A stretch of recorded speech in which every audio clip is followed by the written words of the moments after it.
so much. Welcome, everyone. Sunday Night Baseball from Los Angeles tonight on ESPN, presented by Capital One.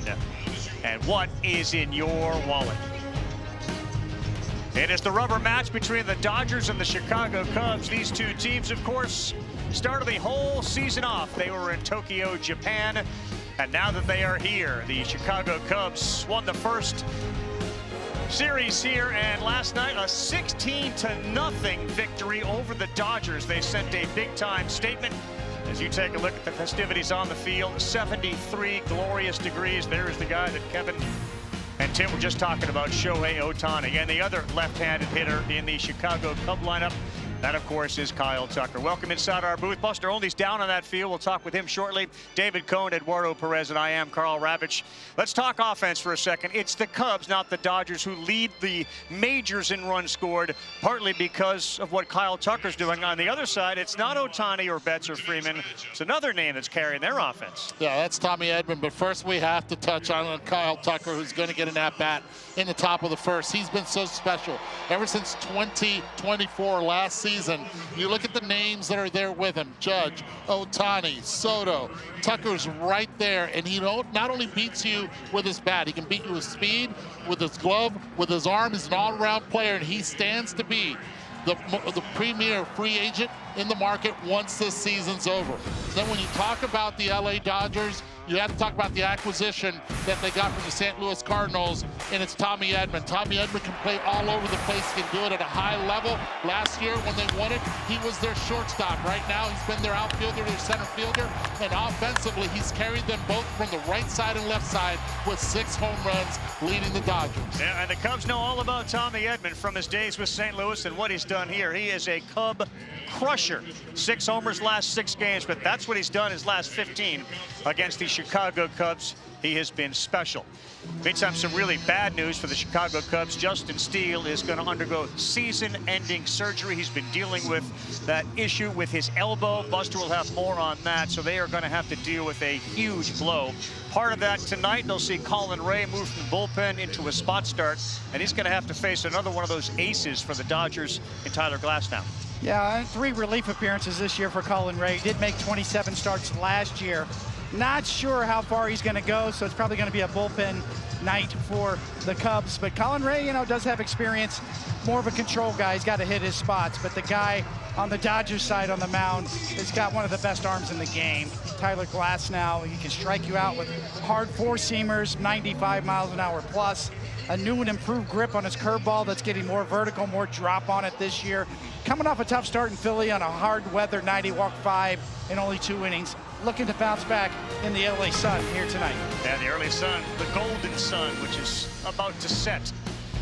The Dodger fans are ready. Dansby and company dealing with the blow of the Steele news. We'll try to take this series from Los Angeles. Tommy Tanks and the rest of the Dodgers set to take the field. It's Sunday Night Baseball here in Los Angeles, where we don't have Ivy, nor do we have any gooses. But the goose now from Wrigley has its own bobblehead. First pitch is coming up.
Inside Baseball on ESPN is presented by Capital One. What's in your wallet? Those famous words echoed throughout Dodger Stadium every game. It's time for Dodgers baseball. The Chicago Cubs handed Los Angeles its first home loss of the season last night after they won their first 7. It's time now for the Field Report, brought to you by Scott's. Feed your lawn, feed it. As you can tell, it's another glorious night here in Los Angeles. The temperature 69 degrees and sunny for Tyler Glasnow off of that start in Philly. It's a lot nicer than it was the last time he was on the mound. The wind blowing around 3 miles an hour. Well, the beginning of the baseball season is like a new season of Survivor. I mean, you got all these contestants sitting there on an island, and fair or unfair, we got 9 teams in the National League who made the initial cut that nobody saw that. That's why the Braves are actually still drive. And as the show begins, the Dodgers stand out as everyone's pick to click. Well, how often does that person actually win, right? The Cubs are the one who might surprise everyone. They have pitching, they have athleticism, they have a winnable division. They got Kyle Tucker, they have Wrigley Field, and they got a general manager in the final year of a contract. I smell a survivor. All those things may collide to provide Chicago with a very memorable summer and fall. The Chicago Cubs offense has been the story of the early season in baseball. Part of that, of course, has to do with the winning player, the shortstop Dansby Swanson. A minute ago, Buster caught up with him. With the news that Justin Steele is out for the year, what do you guys lose? Obviously lose a great competitor, a guy that's been a staple in our rotation for the past few years. Just a true pro, a guy that seemingly just always gets it done. He's a beauty, somebody we love having on our team, and be looking forward to getting him back next year. How would you describe Kyle Tucker's impact on this lineup? He just makes us really deep. He's a pro. He hits the ball hard. He takes his walks. He runs the bases. He's a complete player, and very grateful to be playing with him. Dansby, thanks. Devastating blow, and we will have more on Justin Steele and his elbow surgery as you take a look at the Chicago Cubs and their road grace. Tyler Glasnow on the mound, and he will deal with the Chicago team that comes in 10-7. Their run differential is plus 41. That's the best in baseball. And Craig Counsell really has liked the approach that his team has taken this year. Ian Happ will lead things off, followed by Tucker. Turner, and Turner has struggled mightily against Tyler Glasnow. He is an 0 for 14 with 10 strikeouts. And you see Tyler Glasnow in his first 2 starts. The first one really good against the Braves. Tough weather night at Philly, and you see he only lasted 2 innings. The 5 walks really stand out. I expect him to bounce back tonight and be on point. And what makes Glasnow so special is the way he gets down the mound. The incredible extension, 7.6 inches, 7 feet 6 inches of extension. That's 3rd most in MLB, and a career high for him. That's just staying sideways longer, getting down the mound. And when you do that, you release the ball closer to home plate. So 95 feels like almost 98 miles an hour because of the perceived velocity in his extension out of his hand. Parts of 10 years he's been in the big leagues with the Pirates, the Rays, and of course now the Dodgers the last couple of years. He has 7 games over 500 as Glasnow. We'll start with Ian Happ, followed by Tucker and Turner to get things rolling here. They've licked their wounds. They had a little levity at the end of the game last night with Miguel Rojas pitching for the last 2 innings, a 16-0 blowout. But it's all even as we start here with Glasnow in the sunshine, ready to throw pitch number 1. Ian Happ swings at the first one. Michael Conforto is out there, and there quickly is 1 down. Is there a better start for a pitcher than 1 pitch, 1 out? No, you throw it right down the middle with everything you got. Ian Happ knows it's coming. And you got a left fielder out there to catch it. Especially with Tyler Glasnow, who's struggled in trying to shorten up innings when it comes to pitch counts. Along with Conforto in the outfield is Tommy Edman in center. Teoscar Hernandez is in right. The infield's got Muncy at 3rd, Mookie Betts at short. Rojas is at 2nd with Kike Hernandez at 1st. Will Smith, the catcher. Here's Tucker. He does not offer it that one. It's a close pitch, but it's called a ball. With that, we'll let everyone know that Sean Barber is umpiring home plate. James Hoy is the crew chief. He's at 1st. DJ Rayburn is at 2nd. John Lipka is at 3rd. Tucker on a line. caught by Kike, who plays everywhere on the infield, and free pitches, 2 down. Yeah, talking to Kike before the game, he said, I came in here to spring training, and the position that I played the least was first base, but it's the most that he's played because Freddie Freeman, who went on the IL, then got off of it, is having a day off today after having played 2 consecutive games. Which brings up the former Dodger, much traveled Justin Turner, the designated hitter today. No, it's down. Glasnow living down in the zone. Ball 1. Turner, I gave you those numbers. If you're just joining us, 0 for 14, 10 strikeouts. That's borderline ownership. Nice little ovation from the Dodger faithful, remembering his time here. Certainly appreciate him. They got peak Justin Turner. Of course, he enjoyed the World Series in 2020 with the Dodgers.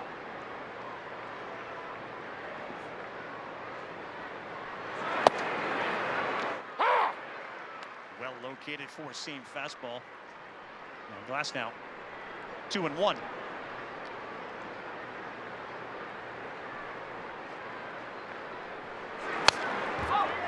Two balls, 2 strikes as he feeds him a steady diet of heat. This Cub offense has been great, and they're top 10 in so many categories: batting average, homers, RBIs, they're number 1. Stolen bases, too. When they get on, that's a factor, and the Dodgers have not been good at all preventing a running game. 2-2. That is called strike 3. He went with another fastball, had a little tail to it, and a very good 8-pitch inning for Glasnow. We'll come back. Dodgers offense coming up for the first time.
Hitter, and the biggest story in baseball as he gets set to step into the batter's box against Colin Ray. 11-5 for the Los Angeles Dodgers.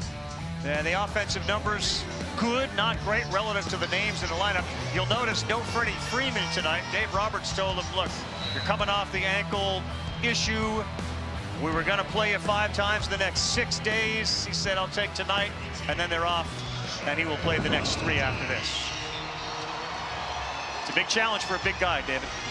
Well, it really is, you know, and the question becomes with Colin Ray is he's not stretched out, so his efficiency early in this game is big for the Cubs. How deep he can get, how many innings he can give is the story.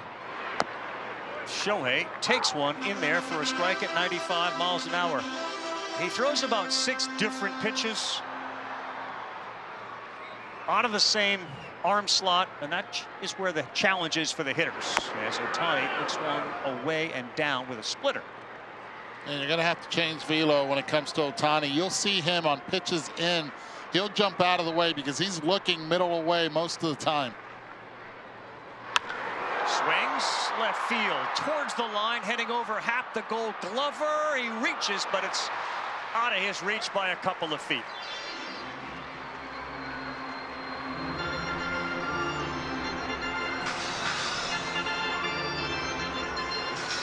Well, it is over in Augusta for those of you that are tuning in or watching baseball. Rory McIlroy on the first playoff hole knocks in about a 2.5-footer to beat Justin Rose as Ohtani looks at one outside, and he crumbled to the ground on the 18th green in a show of all of his emotion. He has now captured the Grand Slam, winning all 4 majors in his career. Ohtani swings and sends another one down that line. Happ will give this one a look, and this one is further into the seats. Just ruined it for me. I was screaming it. I didn't know that had happened. I apologize if I heard everybody else that was recording it, but it did happen, and it was a special moment for Rory McIlroy as he beats Justin Rose in a 1-hole playoff at Augusta to win a green jacket and complete the Grand Slam. Boy, what a roller coaster ride that was. And those of you tuning in, it is Ohtani, the Dodgers leadoff hitter, 4 homers, 5 RBIs, and a 2-2 count from Colin Ray. That's a good pitch. Ohtani knew it right away. 95 with a 4-seam fastball, and he sits down. I've been there before. You're looking for something soft. Instead, he gets the fastball, and it's the first time in the at-bat that he just came back with the fastball. He had gone fastball, splitter, fastball, and then again the slider, or the sweeper you could say, then doubled up on the fastball. Got him guessing. Here's Mookie Betts, the shortstop for Los Angeles. Way outside, ball 1. The 4-seam fastball that he just struck out Ohtani with. Mookie's had great success this season hitting the 4-seam fastball.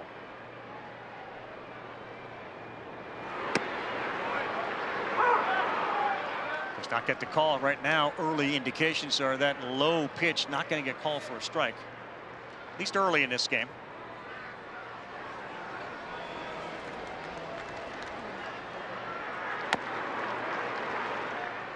See the contrasting styles, Eduardo, the hitting styles between Ohtani and Mookie Betts. And you can see Colin Ray staying away from Mookie, who's trying to hit the ball out in front and pull the ball and get in the air. And Ohtani just the opposite.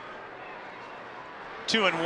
Mookie swing and a miss. That was a fastball at 96. And we'll talk more about those contact points and what makes Ohtani such a unique hitter. The guy on the mound is Colin Ray. For those that thought Justin Steele was going to start, he was scratched, and now we find out he's going to have season-ending surgery on his elbow. Breaking pitch that backed up on him. Devastating news for the Chicago Cubs, who are off to a terrific start this season. And certainly having their ace go down is something that's going to put a lot of pressure on that front office. 3-2 Betts. He's gone, chasing outside the zone. At 95, back-to-back punch-outs to start for Ray. Yeah, well executed, staying away from Mookie, who's looking to pull the ball, as we said before. Just a perfect pitch, just off the plate. Gets Mookie fishing. And good velocity, too, right on by. Yeah, he's hovered around 95 to 96 miles per hour so far on both Ohtani and Mookie. And here is Tommy Edman, the superstar offensive player early this season for Los Angeles. Strike 1 on the corner.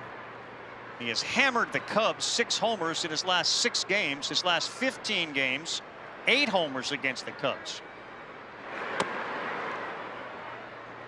Yeah, Carl, this is a big opportunity for Colin Ray, who was signed as a swingman by the Cubs, some depth. And right away, early in the season, he steps into the rotation in place of Justin Steele.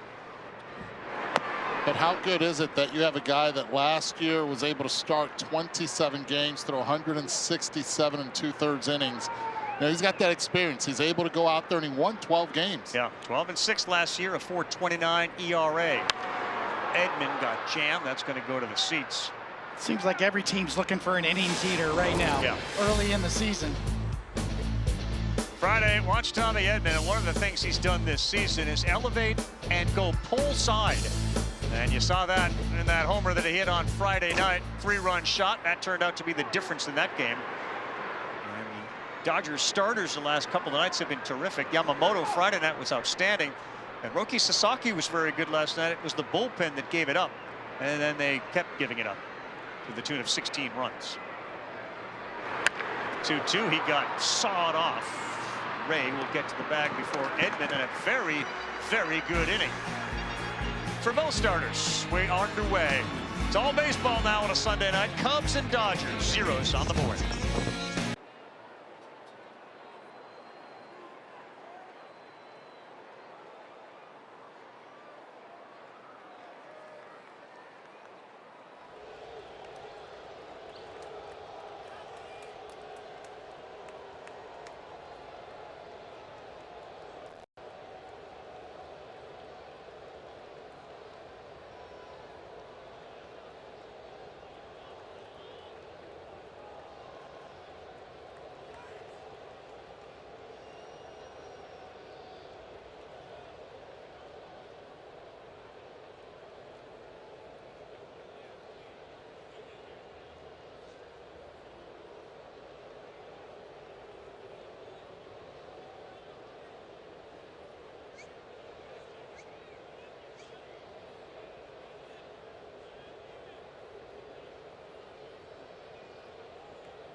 Struck out Justin Turner in the last inning, so Turner's now 0 for 15 with 11 strikeouts against a guy, Coney, that has one of the best career strikeout rates of anybody in baseball history at 31%. Yeah, and the two pitches that complement each other come out on the same plane, in the same tunnel. One's a four-seamer, one's a curveball. The spin kind of looks the same on both pitches. That's what makes them effective. Not only tunneling, but a spin mirroring effect between four-seam spin and curveball spin. Challenging guy up now, Michael Busch, the first baseman. Had a big night last night, hitting the ball all over the place. He, of course, was once a top prospect of the Dodgers. If you are looking at the pitch usage from Tyler Glasnow. And Busch hits this one to fairly straightaway center. A little drift into the left center field gap, and it's caught out there by Tommy Edman in center. And Glasnow retires Busch. I'll tell you what Glasnow is doing. He's establishing his fastball first time around. We saw it in the first inning. All heaters and one slider, and so far with Busch in this inning, 2 fastballs. Got a little extra tonight, too. Well, the weather's a lot better. Yes, he's feeling it. Reaching out there. Shortstop for the Chicago Cubs, Dansby Swanson. He's got a home run off Glasnow in his career. He's 1 of 4. But one of those left the yard, and that's the only hit he's got against him. Dansby, of course, the 2-time Gold Glove winner in 22 and 23, a 2-time All-Star. So he appreciates having Kyle Tucker in this lineup as he sends one to the screen. Coney, interesting because both Dansby and Nico Hoerner, who's on deck, both are great fastball hitters. All of a sudden, he opens them up with a curveball, pitching more to the scouting report than to his strength, even though that strength is that curveball as well. Yeah, I want to know who the first pitch fastball hitters are, definitely. Filthy pitch there, that one. Look where it ended up. At 93, a slider. And it looks like the good Tyler Glasnow on the mound for the Dodgers tonight. 1-2.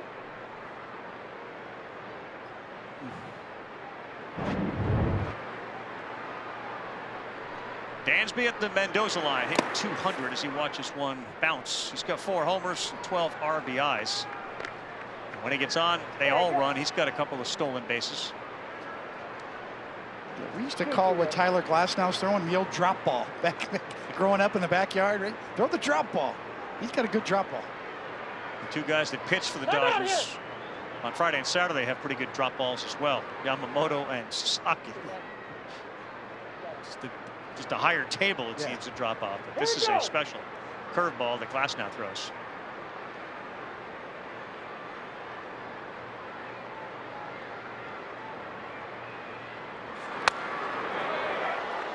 we're going to see a lot of those tonight. We will. We'll see with the velocity that Glasnow provides. A lot of foul balls headed this way, and I expect Coney to make a play. You charge it. You got to charge it. I'm going to play it up my forehead. Knock it down.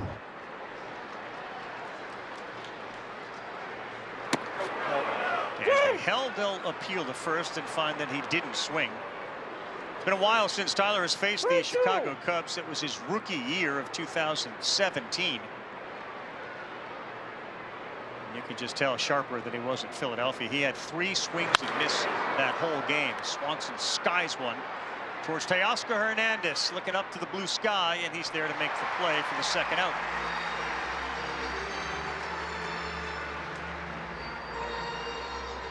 It's been such a tough week in the Northeast weather-wise.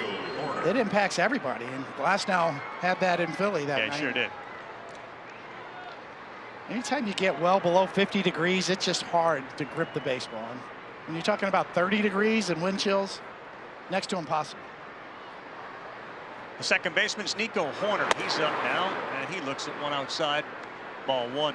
Looks like the Northeast gets a bit of a reprieve tomorrow, 60 degrees, but that'll be a bit to get through this nice and then not nice weather. Jam shot right back at 98. That just tells you how good his fastball is, right out of his hand. Electric. It might look 98, but the perceived velocity with that extension a lot more, because Nico Horner is a very good, not one of the best fastball hitters in Major League Baseball. This one is to right. Teoscar a couple steps to his left and then back a few to make the play. 6 up, 6 down for Tyler Glasnow.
Sunday night baseball next Sunday, 7 o'clock Eastern time. We will be in Houston. That is on ESPN, and of course ESPN Deportes. We'll start at 6 Eastern with baseball tonight. Sunday night countdown. Houston trying to make a living without Kyle Tucker. We look forward to that game. We'll be in Houston next Sunday night. Back here, Colin Ray on the mound. And against Teoscar Hernandez, Michael Conforto, and Will Smith, the catcher. Smith, a night off last night.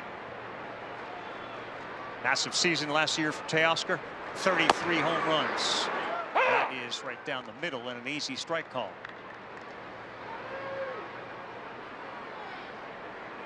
The home run derby champion in 2024. Big time personality. With a right-handed hitting right fielder. Good off-speed pitch.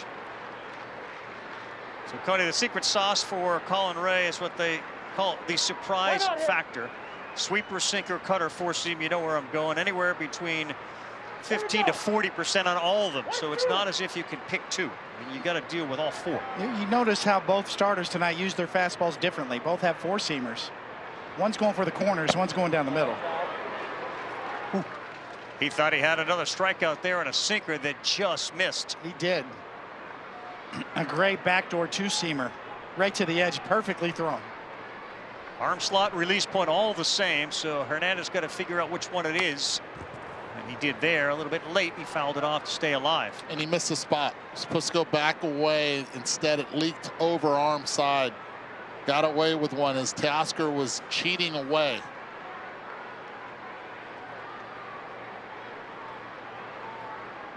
He's amongst the best two-strike hitters in baseball.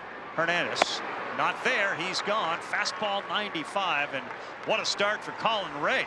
That's the formula. It's almost like a bowler pitching to lanes for Colin Ray. He's going in and out, aiming for the corners and hitting them. Tell you this, he's made with these 3 strikeouts, Ohtani, Betts, and now Hernandez. Shadows haven't been a factor, and they will be soon.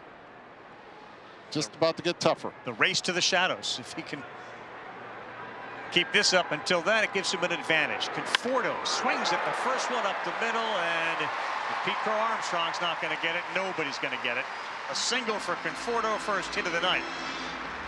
Sometimes it's best not to have a lot of exit velocity on contact. 83.5 off the bat. We celebrate the hard hits, but this one right here gets in on his hands a bit, pitch elevated, and is able to muscle it over Dansby. Yeah, keep it off the ground, find the outfield grass. It is one of the best infield, outfield, up the middle combos in all of baseball. Arguably the best that the Cubs have behind Ray. As Smith breaks his bat, little blooper, and that's going to find green grass.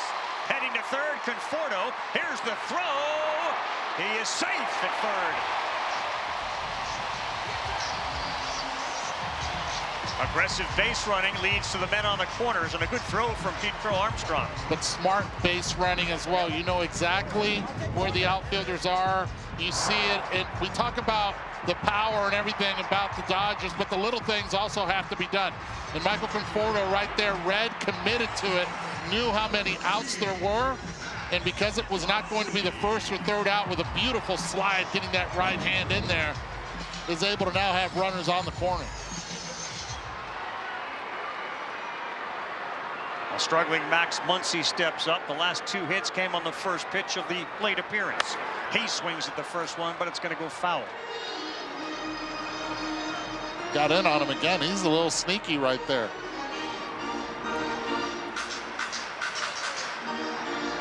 Dodgers try to deliver with runners in scoring position. Muncy hitting just 184 to start this season as Ray's pitch misses away.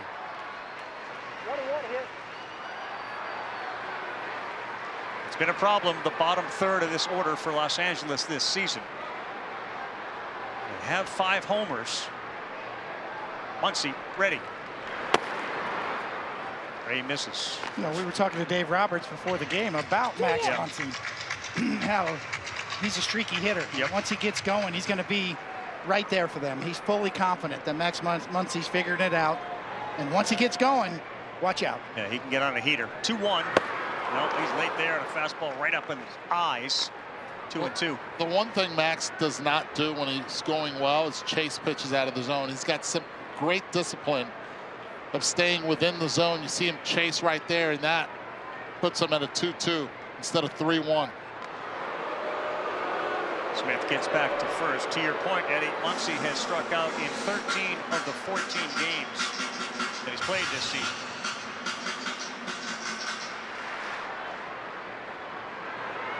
He's yet to hit a home run this year. First and third, Conforto at third, Smith at first, and Muncy fouls one to the seats on the third base side.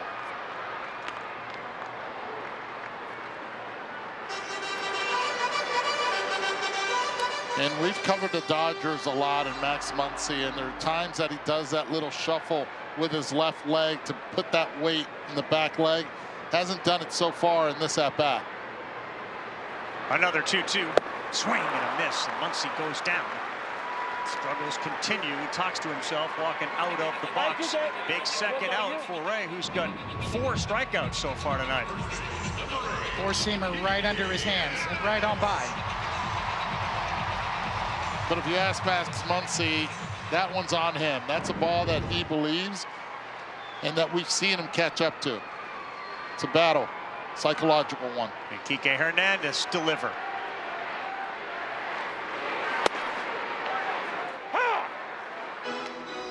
Strike one. Just a lot of quality strikes on the edges. They got a terrific start from Ben Brown last night, who used his fastball on all quadrants. Kept the Dodgers way off balance, but Kike sends one into left, and Kike Hernandez delivers a 2-out hit here in the second to give the Dodgers a 1-0 lead. Does that surprise any of you guys? In big moments, we've seen Kike in the postseason, and on Sunday night, just come through. Kike Hernandez doing it, did it on opening day in Japan. The difference between a fastball in the corner and a fastball down the middle. Example A right there. Yeah, that's the new Dodger celebration that has to do with facial cream advertisement that is running in Japan, starring guess who? Shohei Ohtani. Pitch in there for a strike against Miguel Rojas. Have you tried it out? I don't have a pipeline to Japan to bring it over here. Have you tried it out? No, I didn't know. I wish I knew. Need to get some of that.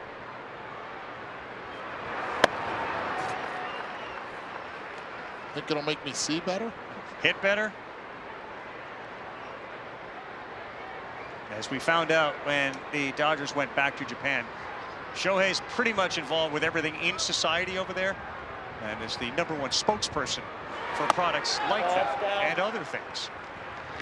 That's why you could defer, you know, $680 million of your $700 million contract. Kind of make the argument that he's underpaid, right? Yeah, sure. For what he brings to the table.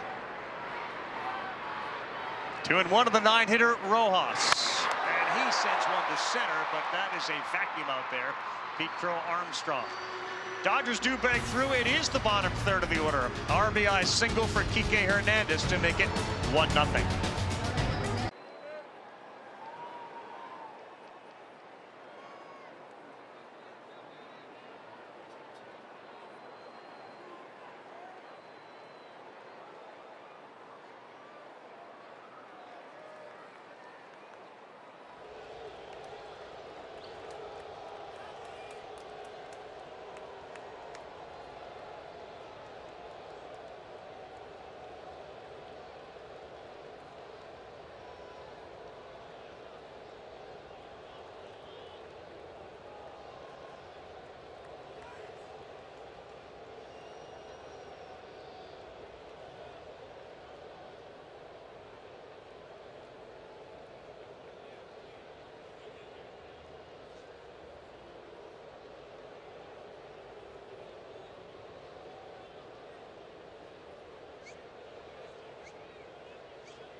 In with Cubs manager Craig Counsell.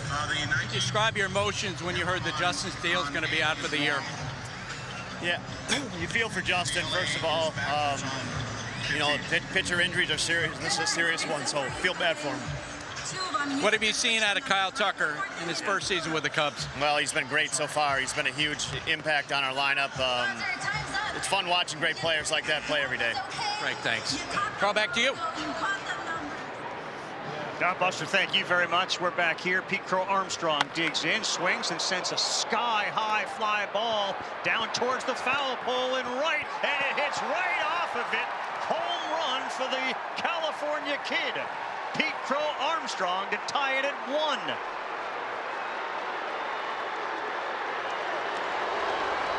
Didn't waste any time. You look so far at Glass now, what he's been able to do is try to get that fastball on 5 of the first 6 hitters that he had faced. Pete Crow Armstrong said, I want one of those too, and he got out in front of it. That has to feel great for a guy that grew up in Sherman Oaks, of course went to Harvard Westlake High School here. His first home run of the season. Evens it at 1. As you know, Carl, he's been struggling. The other day after making it out, he screamed out loud on the field, I got to get my timing down. He did right there. Now Craig just told you how fun it is to watch Kyle Tucker. He says the same about watching Pete Crow Armstrong. He says just watching him run is a fun, neat thing to do. He is so fast.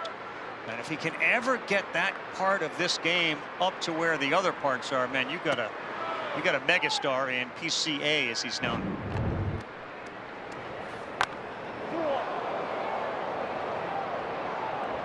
His reaction tells you all you need to know. The look. Right there. And you know he's got to have a whole bunch of people in the stands.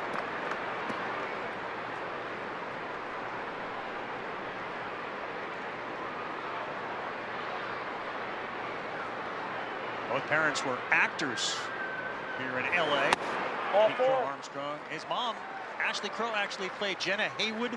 She was the mom of the 12-year-old Billy Haywood, who was the kid that inherited the Minnesota Twins, as you remember. Little big league.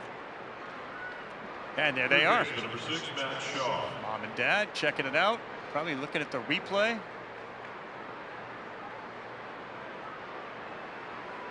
Young, man, to have Pete Crow Armstrong. Yes. Very cool. They look young, and they're certainly happy about what they just saw.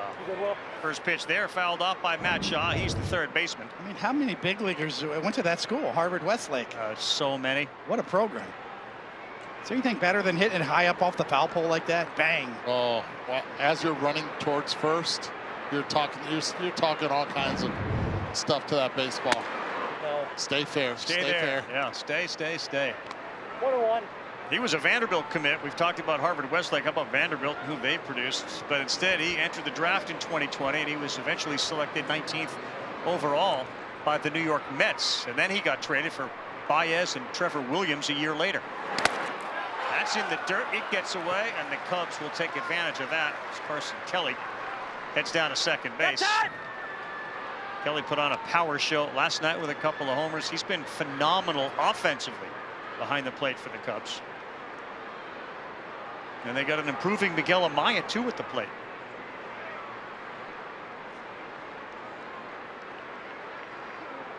Struggling to land that slider this inning. 4 times he's thrown it, 4 times the ball. Shaw beats one into the ground. It's going to go foul just in front of the third base bag.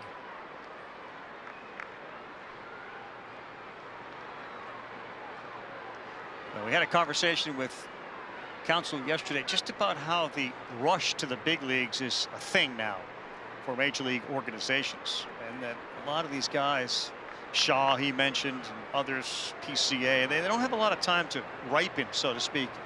So in a lot of cases, they're end of AA, AAA players, but they're trying to learn and succeed at the major league level. And usually, as he referenced, Jackson Chourio took like 3 months, and he's a star. So you got to be patient with some of the young players. Yeah, some of the rules changes too about service time manipulation have had an impact. Yes. That you can get a draft pick compensation if you move your young players up to the big leagues quicker, and they pay off. And finish in the voting for Rookie of the Year or MVP. There's incentive now. 3-2 pitch. Strike 3. That's part of the struggles for Matt Shaw. When a ball looks like it's inside, he thinks he's got to walk, and instead you get called out on strikes. K-Zone agreed with Shaw. And it was just, as my old man would say, just too close to take. Pitch right there on the edge. Like it or not, just too close. Back then it used to be 24 inches. Now it's 17 inches. Yeah, the old school strike zone would have given you that pitch off the plate. The ball in the inside corner used to have to be on the plate. Back to the walk machine, Ian Happ. He flew out his first time up, and this time he sends one to center field. Edman, big jump, big dive. He makes the play. What a play by Tommy Edman in center field. No hesitation. Usually you see an outfielder hesitate on the first step, and because he does, he has to play it safe and keep the ball in front of him. Tommy Edman in center field. Watch how quick he reacts to this ball hit. Comes in automatically. He listens to contact, and he knows that it's not hit hard, and attacks aggressively. You have to change his name, right? Instead of Tommy Edman, Tommy Baseball out here in LA. Everything right. Tommy Tanks, and in this case, Tommy Webjem. Phenomenal play. And the second out, saved a run. Here's Kyle Tucker. Remember, too, I mean, how's Dave Roberts' life right now? Last night, Andy Pages made 2 phenomenal plays, one in which he may have robbed a grand slam from Michael Busch. At the very least, he took a double, triple away from him with the bases loaded. And now he brings Pages to the bench, puts Edman in, and the utility superstar makes a great play. Yeah, this is the team where you have future Hall of Famers Mookie Betts and Shohei Ohtani and Freddie Freeman, and so far this season, the MVP is Tommy Edman. For sure. It's early. Say this, you got to be careful here with Tucker, the way he's been swinging the bat, especially when you have Justin Turner on deck. First base is open. The 1-1. Tucker beats one to the ground. It's going to be a difficult play. Mookie. He's able to make it as he circled it and threw out Kyle Tucker. An inning full of emotions. It started when Glasnow delivered the first pitch to Pete Crow Armstrong. And he hit it to the crow's nest off of that foul pole, which sent Glasnow into bummer mode. But he was lifted by this guy, Tommy Edman.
Baseball on ESPN. It's presented by Capital One. What's in your wallet? And here he comes again. Shohei Ohtani struck out his first time up, caught looking. Off one of those incredible 50-50 years last year, 54 homers, 59 steals. And Nico Hoerner is at second base and wearing a microphone. And we'll let this plate appearance play out before we engage with Nico.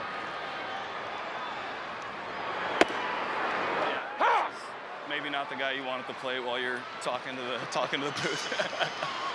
It's called court awareness. That's right. Nico's got it.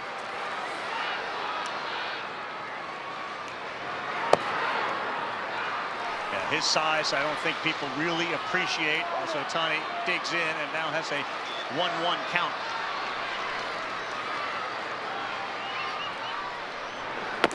What's up? Is that a ball? Just up. Ah. Well, the zone thought otherwise, but Shaved the top. Felt like it.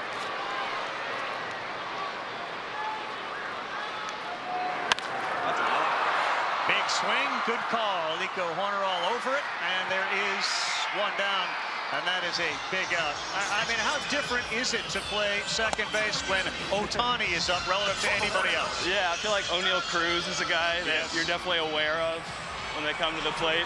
He was just hitting balls 115 at me over and over last year, but kind of feels like you're playing a corner position sometimes when those guys are hitting. Here's Mookie Betts.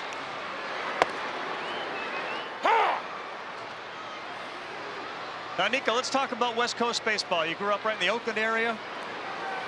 Yeah, Oakland, grew up an A's fan. Going to Sacramento was a little weird, but yeah, good stuff there. That one is outside. Tell us about the things that shaped you as a baseball player growing up. I mean, I think growing up in the Bay Area was a big part of that, just because there was so many good players around that we didn't have to travel all over the place to play good baseball every weekend. Mookie, foul. Yeah, so that was a big part of it. I think going to college was huge. Tommy Edman, center fielder for the Dodgers tonight, was a teammate of mine in college. Played short my freshman year, and I played second. So amazing to see all the success he's had here. All right, well, you just opened up Pandora's box because we have to find out about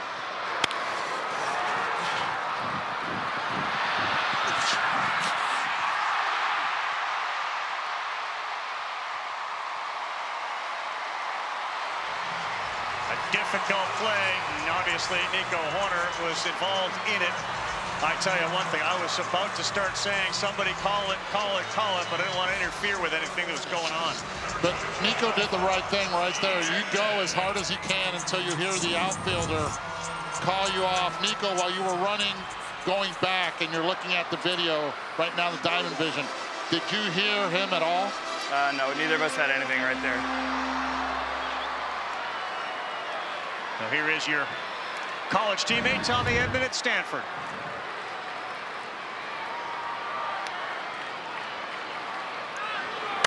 But yeah, I mean, you go until you hear something there, but some plays, neither of you have it. Yeah. And that's how you're supposed to do with the outfielder going low and me going high, just not quite there. 100%. How's the sun right now for you? Okay? Totally fine, yeah. It's a weird game time, but shadows are probably more the issue here. All right, here comes the fan question for you, Nico. Hey, Nico, got a question for you. Who was your favorite older teammate at Stanford? Well, that's a layup. Baby. So you know who that was? Was that Tommy? Yeah, it was. Tommy was great. Tommy was, it's amazing the player that he's always been an amazing player, but the power that he's developed into has been so impressive. Always been a guy who can do everything on the field. 1-2, Betts off first. Here it comes, and this one is to left. Ian Happ is right there, and there is another out. Let's talk about your infield up the middle and your center fielder. I mean, it's, you know, it's not like a competition, but my goodness, it must be a security blanket to know about Swanson and Armstrong out there.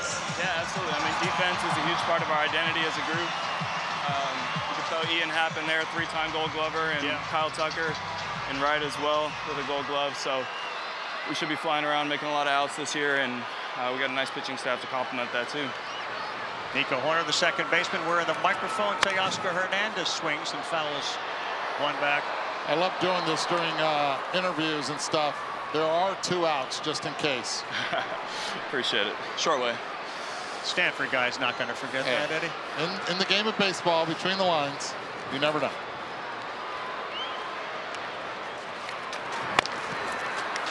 Slow roller. Here comes Dansby. He fires. That's it. Well, thanks very much. All right, guys. I'm glad nothing bad happened on that play. That's the last play you want while you have a microphone in your ear. Life goes on. Thanks for having me. Thanks for doing it. That's Nico Hoerner as we'll get in the middle of the order for the Cubs when we come back.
Baseball your way. Get personalized highlights, push notifications just for you. Download the MLB app today.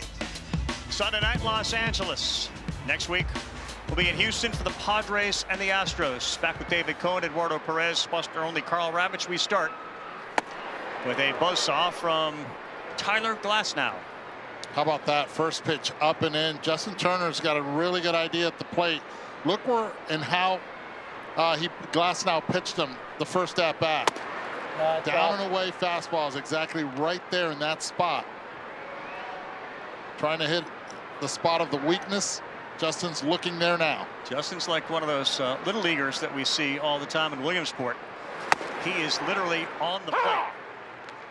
Stands as close to home as anybody in baseball. 2-1. Keeps his hands really tight to his body, embracing anything in. Back foot virtually on the line. Yeah, he does have a good approach. Let's get into this sort of pitcher-hitter thing. He's, again, now 0 for 15 with 11 strikeouts against Tyler Glasnow. How do you prevent the pitcher from getting overconfident? Well, I think, you know the history, certainly. That's still a bit of a small sample size, so you know every day's different. Yep. And how you feel on any particular day. How to use a hitter as Turner is gone again.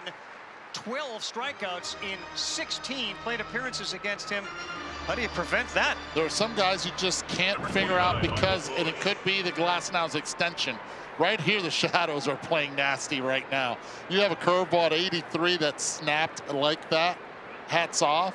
But there's some guys you just cannot figure out. He's like one Seiya getting ready. I mean, the tight spin on that curveball, too. Over 3,000 RPMs on that particular curveball. That's elite. Not only we talked about the drop and the break, the vertical drop on it, but also how tightly it's spinning in there. It's hard to pick up. The 1-0 on the way to Michael Busch. 2 balls and no strikes. Dodgers traded Busch to the Cubs along with Yency Almonte. That was for Jackson Ferris and Zaire Hope. Again, for Busch, he ran into the situation where his primary positions, first, second, and third, were occupied by guys named Freeman, Betts, and Muncy. So they made the decision to move on from him. And make no mistake about it, he takes some real joy in coming back here and doing damage against the Dodgers. Oh, that was late. Very late. Dangerous. Yeah, Glasnow was not appreciative of that. Now, is that a time that you let it go? Oh, this is like yelling in the middle of Rory McIlroy trying to hit a drive. That's late. Well, that's late. Dangerous is right. I think we heard, did we hear the home plate umpire say, it's on me, I couldn't get it out? Yes, that's exactly what we heard. Home plate umpire Sean Barber. 3-1 to Bush. Hit it hard a bunch of times last night. And this one he got jammed on. That's going to find the outfield grass and right. He is aboard his first hit of the night. Work the count to a fastball count because it's tough to see spin. And he did. He got jammed, but again, another soft base hit. This one coming in hot. Get off of me. Take the knock.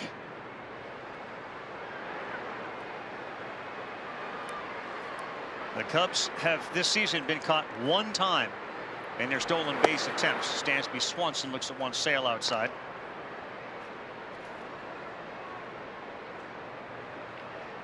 They are 26 for 27 as a team. The Dodgers haven't thrown out a would-be base stealer. He gets the call that time at the bottom of the zone. 112 runs over their 17 games for the Cubs was the most by a Cub team since 1938. It gets away. He takes off. Smith will hold it. That's really good job by Bush at first base. And one of the big reasons in the hitters meeting, they also talk about base running. He throws a lot of curveballs. Watch for the ball in the dirt. So you already are telling the players, be aware. Anything that hits dirt, go and challenge Smith to be able to keep it in front of him and throw you out. So Dansby now with one out and a runner in scoring position in Bush. He does have 12 RBIs to start the season. And base running, guys, was something that the Cubs players talked among themselves during the course of the winter, feeling like this was an area they could improve. And statistically, according to Fangraphs, they're the best base running team so far this season. Right. 2-2 count. They got it. That's that breaking pitch, which with the shadows as a pitcher and catcher we're going to more often. Absolutely. I mean, he's thrown it that's been high and dropped down into the strike zone, and this one looks like it's down the middle and it disappears. Not only does it fall off the table, it goes down the sewer. Like you can't see it. Exactly. Manhole curveball. Exactly.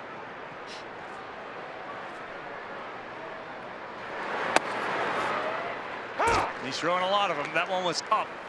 And you take a look at StatCast powered by Google Cloud. It's a big difference. I mean, we look at a matter of a few inches here or there, but he adjusted his grip and the shape of the curveball so much better and deeper. And that's that combination right there, curveball then fastball. And he's mixed in the sinker as well this inning, and he's been able to land those for strikes.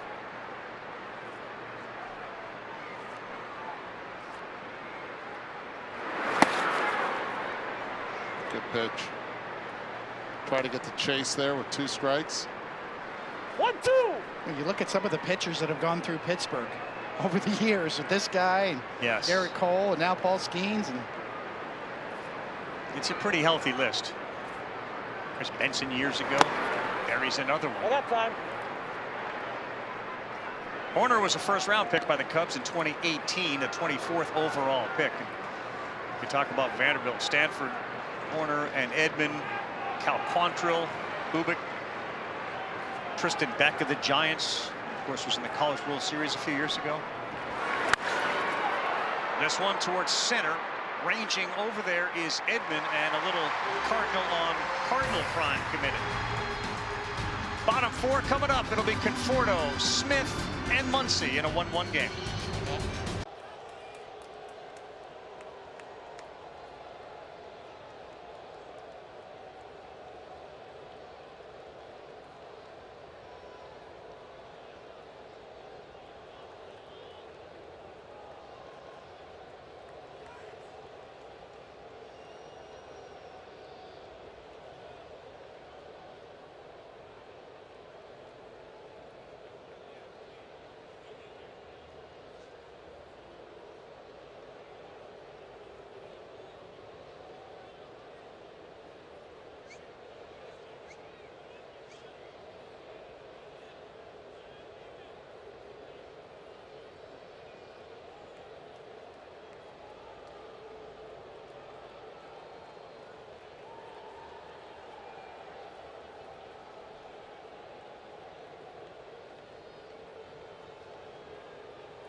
With Dodger manager Dave Roberts, what are you seeing in Tyler Glasnow so far tonight? I think the stuff's good. I think the curveball's sharp, the slider's good, fastball has life.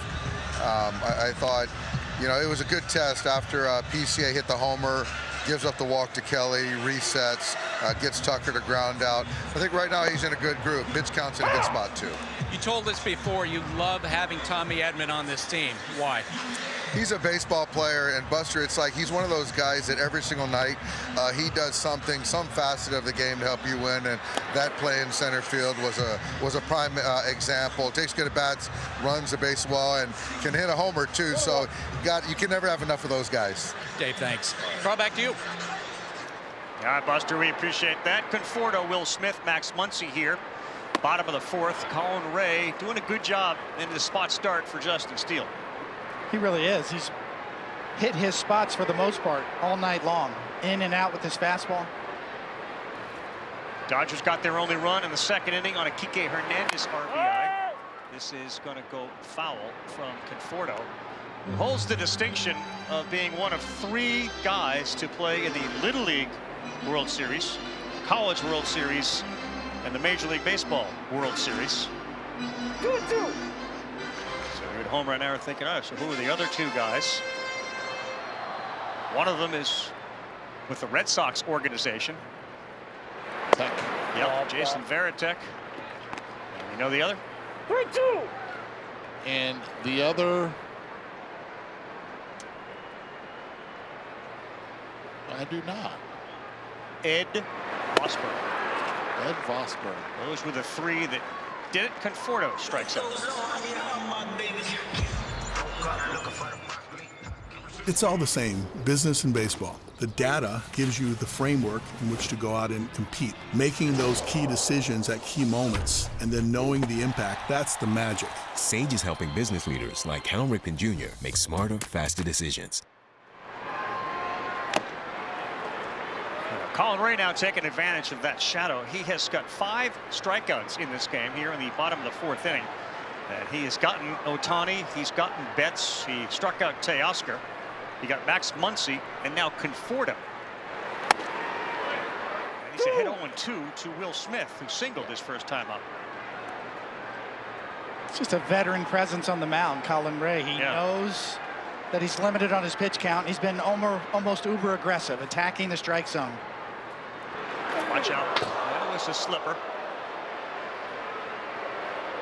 He spent some time in Japan, too. This was not just your typical, not that there is a linear journey to the major leagues for anybody, but he went over to Japan and pitched. Got a lot of repetitions right there. That's scary. You don't see a lot of spin. You don't know if it's going to be a curveball, fastball. Wow! I think it's going off. Tell you what he has been able to do is repeat his delivery really well. Yeah. And getting ahead of Smith, this was the 9th consecutive hitter that he starts out the count 0-1. The surprise factor. I mean, that's the thing. That's a measurable thing that has to do with, in a sense, surprising the hitter. Not being able to identify the pitch that's coming. Brad Keller was about to warm up, and that one is up the middle, backhanded, and that's the defense of the Cubs. Up the middle, pretty play, Nico Hoerner. That's a defense, that's arm strength, and most importantly, communication. Being able to communicate with both guys up the middle. And difficult play, made to look really easy. This is to your point, Eduardo. He's kind of waiting to see if Dansby cuts it off. Oh no, I'll just take it. Backhand, flip it over there. Highly difficult play. What a luxury that Craig Counsell has with his defense up the middle. Curveball in for strike one. It's the thing about major league players, you know, guys like that with that skill set, it's almost imperceptible if you're watching that. It's so good. Yes. And they make it look so easy. Yeah, you can take it for granted, especially if you're watching it every day like Counsell does. But he's not in the position to take it for granted. He's so grateful for it. Now they shift against Muncy, who watches one sail away. 2-1.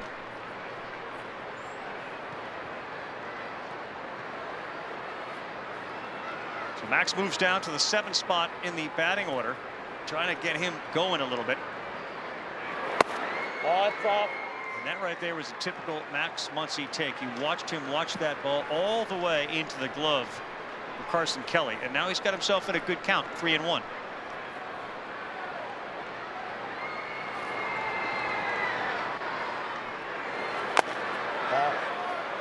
And he held up, and that's a walk for Muncy. And that's just the first walk of the night for Ray. Still jumpy.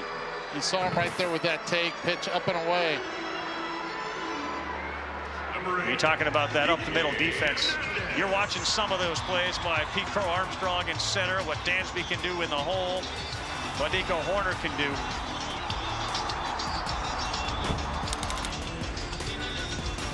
And there it is. Outs above average when you talk about those three positions. They're ahead of Bobby Witt and the Kansas City Royals. They're ahead of Doyle and the Rockies. We know about Semien and Seager and Lindor and company in New York. They are the best right now. And talking to Counsell before the game, those are the positions that get the most plays, too. 100%. Really good job, Colin Ray. His night is over. He'll leave with 2 outs, and we'll see Keller coming in from the pen.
Kike Hernandez steps in. Keller's first pitch, down, ball one. Brad Keller, the right-hander, 29 years old, is on the mound, and you see his numbers. He's been terrific recently.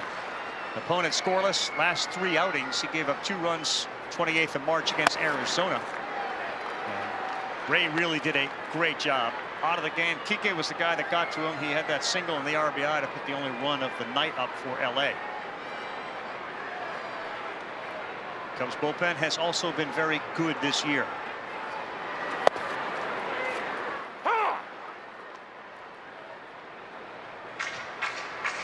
Kike wearing the shades, trying to neutralize a little bit of the shadows, and at the same time putting that helmet deep. Kike fouls it off. Just to back that statement about how good they've been. 0.80 runs allowed per game this year, a 2.17 overall ERA for the Cubs men. And given the blowout nature of last night and the fact that Rojas gave him 2 good innings, both high leverage guys in each bullpen available tonight. That's nasty. Keller sweeps Kike away. Well, actually, he didn't sweep him away. He's still in the batter's box. Gotta brush him off. It's 1-1.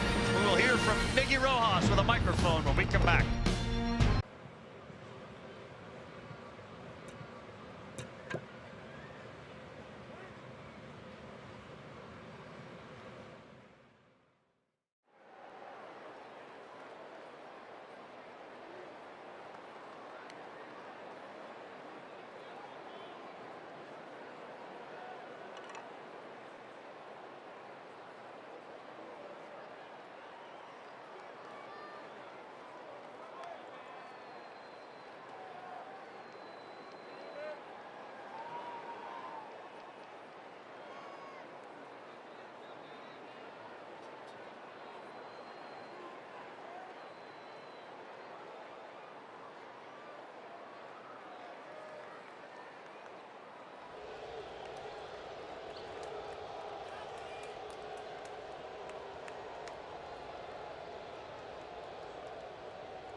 On the mound, he'll get Pete Crow Armstrong, who touched him for a home run earlier. And Glasnow, he's got 12 strikes looking.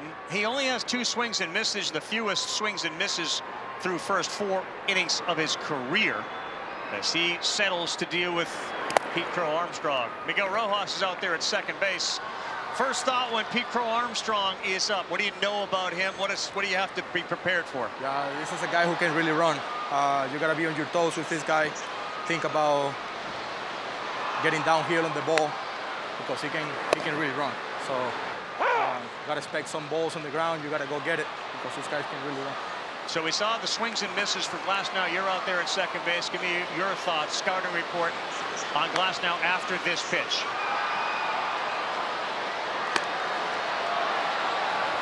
How about Glass? That's one right there.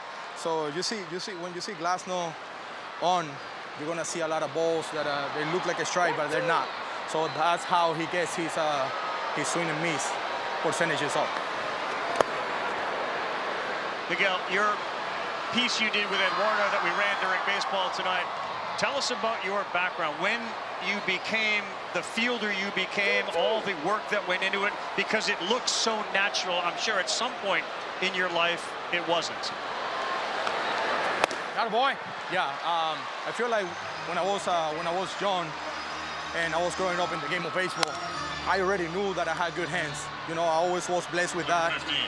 That's what got me to Pro Bowl, and that's what kind of gave me the opportunity to be in the big leagues. At what age? You said young. For people at home, what does that mean? Yeah, I'm talking about 11, 12 years old. Okay. I'm already representing the country, my state, and I knew I could pick the ball. So all I needed was a little bit of guidance on techniques and fundamentals, and that's the most important part. And who provided that for you? So it was a lot of people. Freddy Benavides with the Reds organization. Yep. I spent a lot of time with them, 7 years in the minors. I kind of cleaned a lot of things up because my first couple years in minor leagues, I got these good hands, but I made a lot of errors just because I want to be too flashy. I wanted to be too fast. So sometimes that's not what an organization wants. You know, they want a guy who can catch the ball, get the routine outs, and you know, help the pitcher get some outs.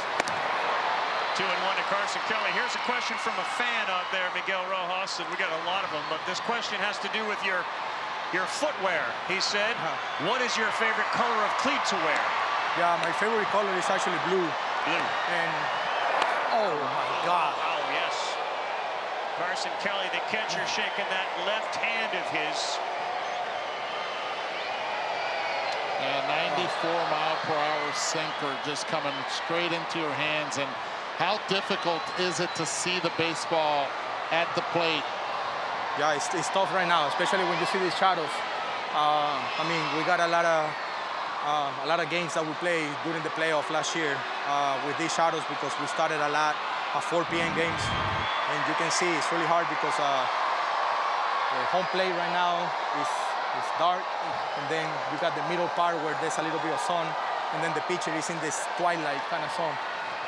It's pretty tough. But going back to the shoes, I really like to wear blue shoes, and I mix it up. These ones are Kobe's.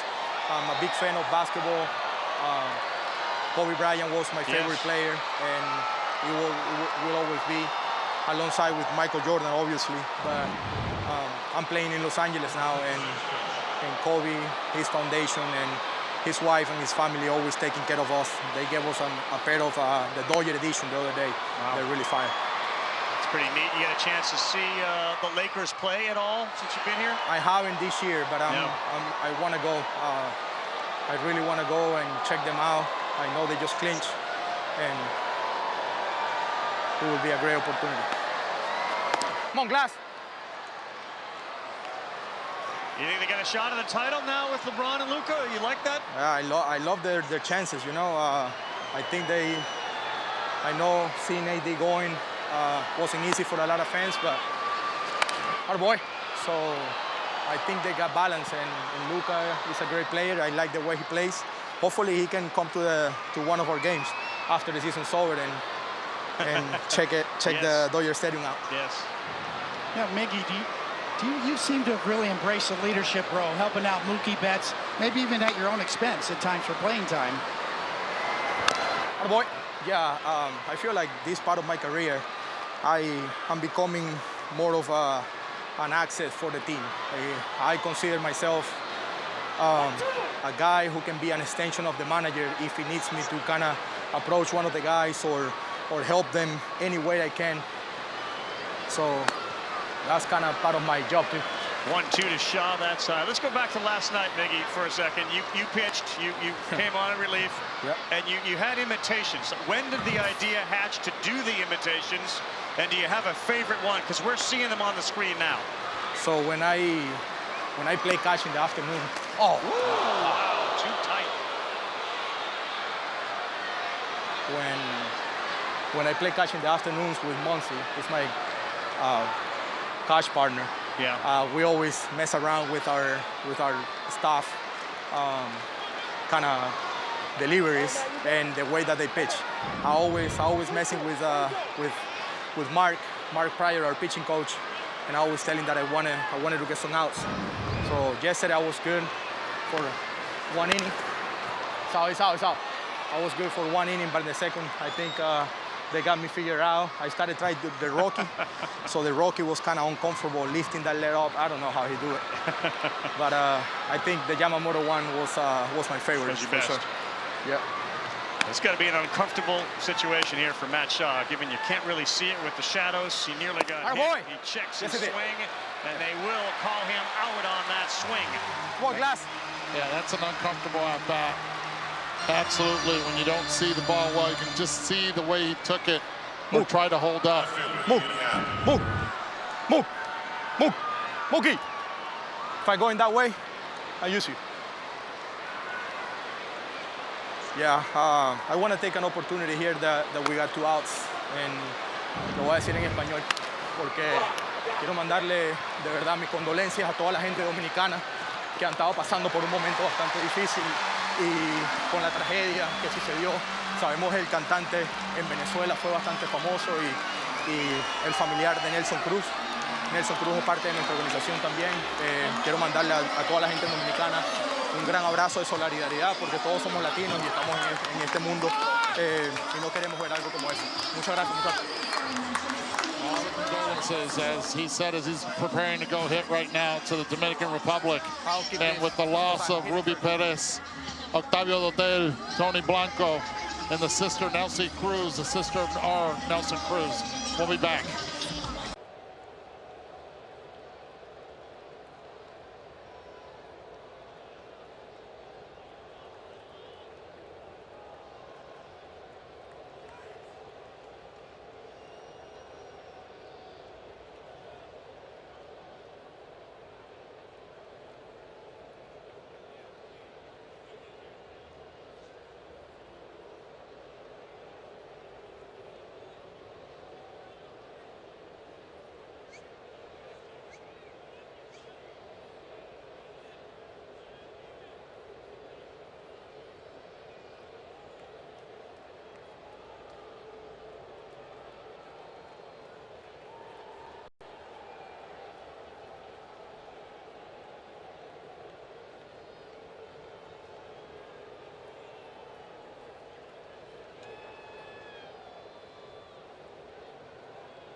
We're back. Miguel Rojas steps in, and we'll get to the message he was sending as he came off the field as he swings at the first one. Diving stop at third. And yes, the play is made. Outstanding effort there at third base. Playing in even with the bag. Shaw, if he can't get the hits, he'll take them away. And he does it extended towards his left. Understand who the runner is and is able to get him out by a couple steps. We talk about the infield play up the middle. Shaw with a diving play, and here's Ohtani. And he rolls one over to second. Playing it back was Horner, and he's able to get him. So there are 2 quick outs. What Miguel Rojas was referring to was this message about the baseball world being heartbroken after Monday night's unimaginable tragedy in the Dominican Republic. The collapse of the Jet Set Club roof in Santo Domingo took the lives of 225 people, including former Major League players Octavio Dotel, Tony Blanco, Nelsie Cruz, who was the sister of Nelson Cruz, and a merengue singer in Ruby Perez. The devastating loss is felt far beyond baseball. It shook the core of a nation that lives and breathes the game of baseball. And he left. He said, our hearts go out to every family grieving today. We mourn as one family, La Familia de Baseball. We certainly echo those sentiments and have talked a lot about that horrible incident. And Eduardo You, of course, are very close with many of those people and were touched immensely by that tragedy. Absolutely. I mean, you look at Nelsie Cruz, the sister of Nelson Cruz. She's the governor of Montecristi.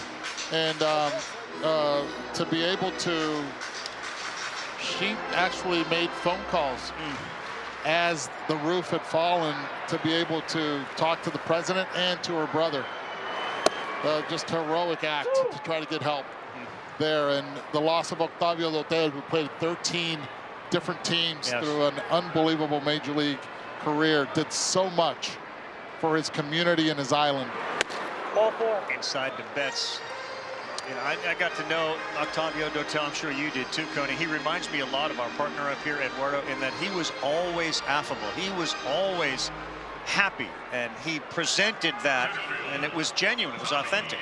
Yes, and Miguel Rojas too is authentic for bringing that up in his time on the mic. So that shows you what kind of a leader he is to kind of bring attention to that. And it was well said by everybody. It's a tremendous tragedy. 1-1 bottom 5. Here's Edman. And Raquel, who's on relief of Colin Ray, looks at strike 1.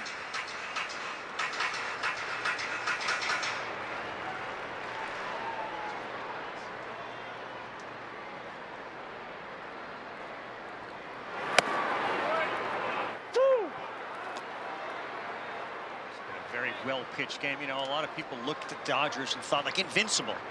And when you look at the Dodgers, you realize there are some cracks here they may have to address. We've touched on the Cubs, and we'll go back to it. But Dave Roberts recognizes like they have some holes defensively. They're certainly not what even the Cubs are, and the Cubs are really good. Like, they're not in that category.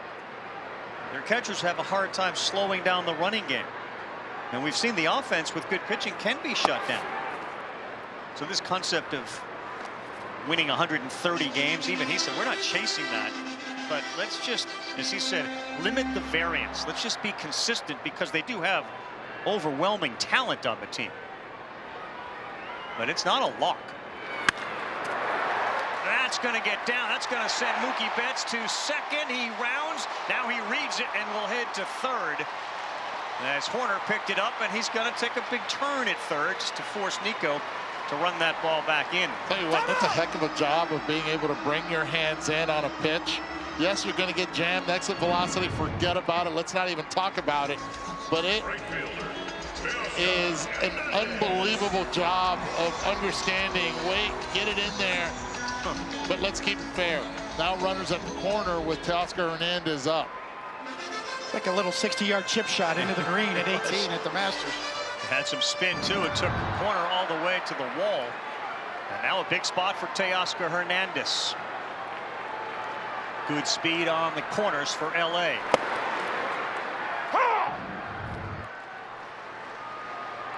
Watch the contact point here. I'll tell you this, the adjustments that Tommy Edman has made as a Dodger compared to when he was a Cardinal are drastic. And I don't know if, as a Cardinal, he could have got him to that pitch. Was a lot more hunched over before, and watch the difference. Hunched over, leaning over the plate. Now he's straight up, hands are higher, and the feet are more connected than with the open stance that he had before. Teoscar lifts one into the shortstop. That's Dansby Swanson. What if he had a torpedo bat? Would it have gone further? Maybe, yes. That's the type of swing that the torpedo's made for.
Hope you're enjoying Sunday Night Baseball here on ESPN, presented by Capital One.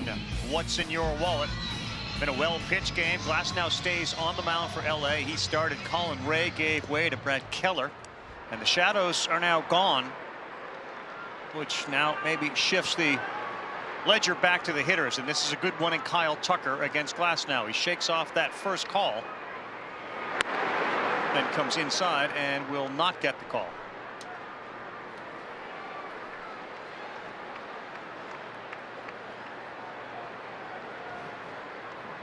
He now has 5 swings and misses. He gets Tucker to roll to second, and that smooth fielding second baseman, Miguel Rojas.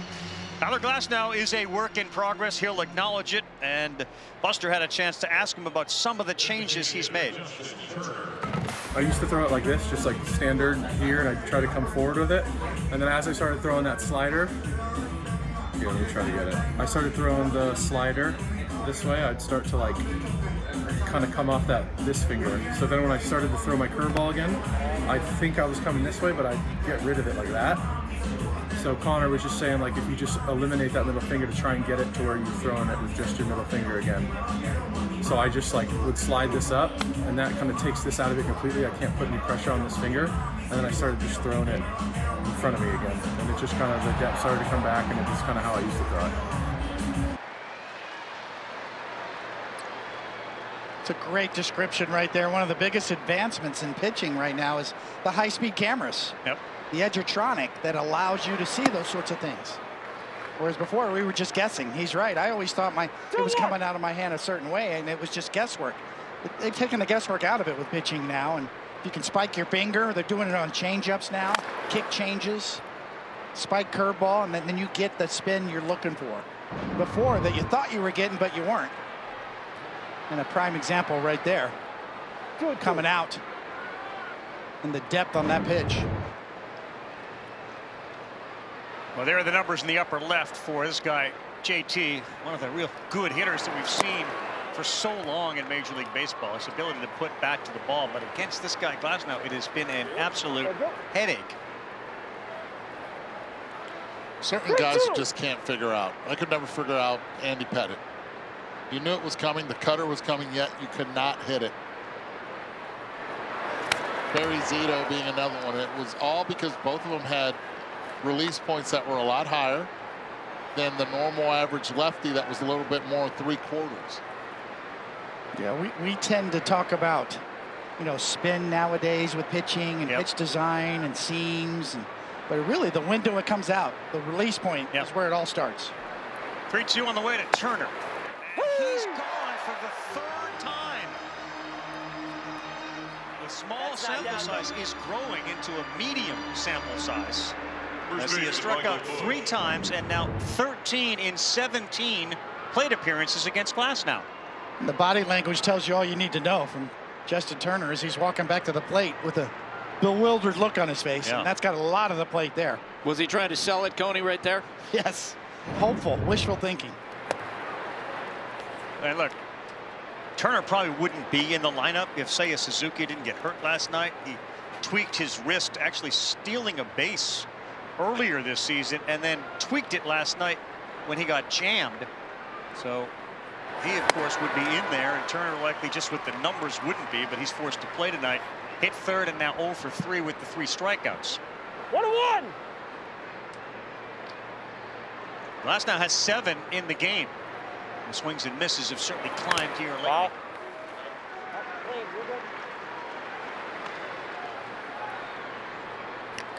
And ultimately, as we talked about some of the 1-2 here. issues with the Dodgers, the idea that you go into a series and you get Yamamoto and Sasaki and then Glasnow, and of course there would be Snell, who's on the IL, Kershaw coming back. That is where they can overwhelm you. That's the long game, right? Yeah, right. They know that. Dave Roberts talks about that. We're not chasing a victory total to break records. We're setting ourselves up for the long game. We understand the depth that we have. We're a quality over quantity pitching staff right now. Oh, and then there's the guy Ohtani, right? Who's going to be, as he's rehabilitating, they're hoping that maybe he'll be back at some point in late June. But everything is worked through the prism of get him ready for October.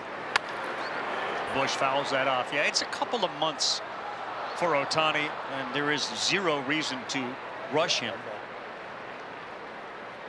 Remember when Ohtani was announced as he was coming to LA, Edward, it's not as if it's like a slam dunk, because he does create situations on your team, being the DH. As a pitcher, yes, that one is fouled off at the plate.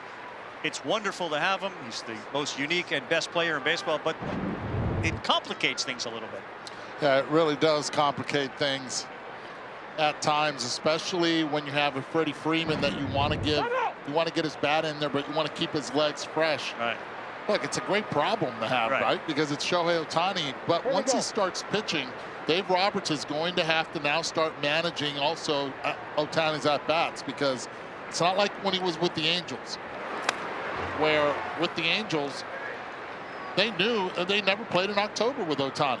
Here, they're not only planning on playing in October, they're planning on going deep into October. He's not going 50-50 if he's pitching. Right. He's not going to run the bases like he did last year. Good battle going on here between Glasnow and Bush, and this ball is hammered. Right field, and let's see where it lands. Deep in that bullpen, and Bush does it again.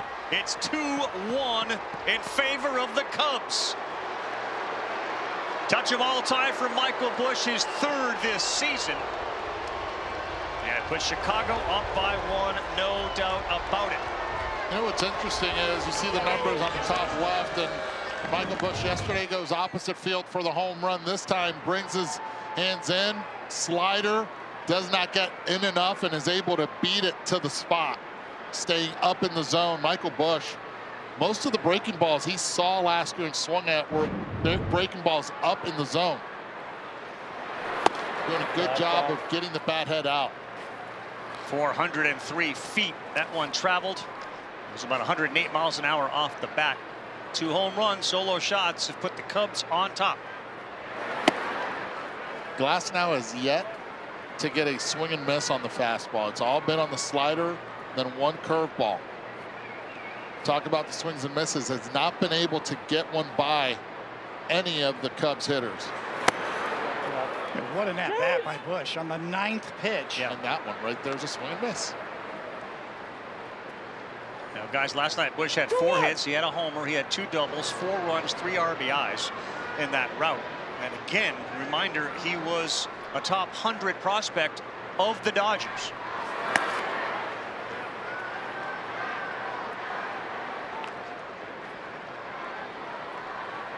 Karma, huh? It's just amazing how that works in this world of sports that we live in.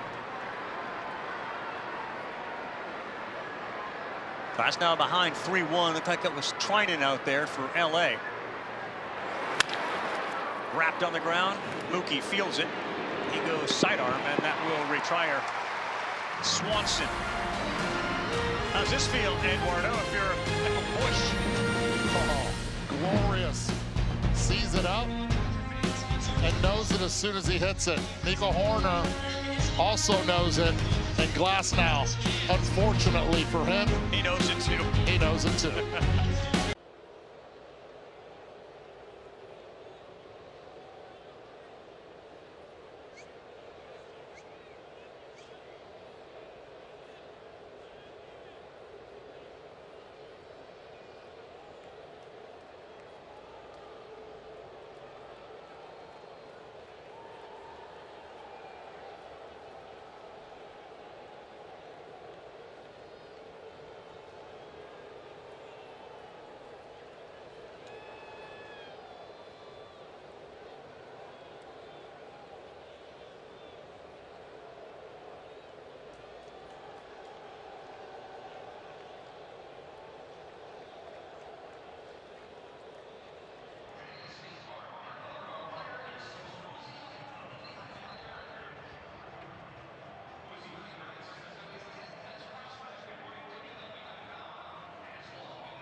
Rewards cardholders, you can redeem your rewards for tickets to your favorite MLB teams throughout the season on Capital One Entertainment. Visit CapitalOne.com/entertainment for more information. Well, we saw Carson Kelly get hit by that pitch from Glasnow. He's out of the game. We'll try to get a report on that reason, assuming it has to do with getting hit. Miguel Amaya is now behind the plate. And the lefty who pitched last night, you saw that sweeper coming in for a ball, is Caleb Thielbar. 38-year-old veteran, 6 saves, a couple of holds. He'll throw that curveball, slider, 4-seamer, and sweeper between 21% of the time and above. That's a good one that lands. Against Michael Conforto, Will Smith, Max Muncy for LA, down 2-1, bottom 6.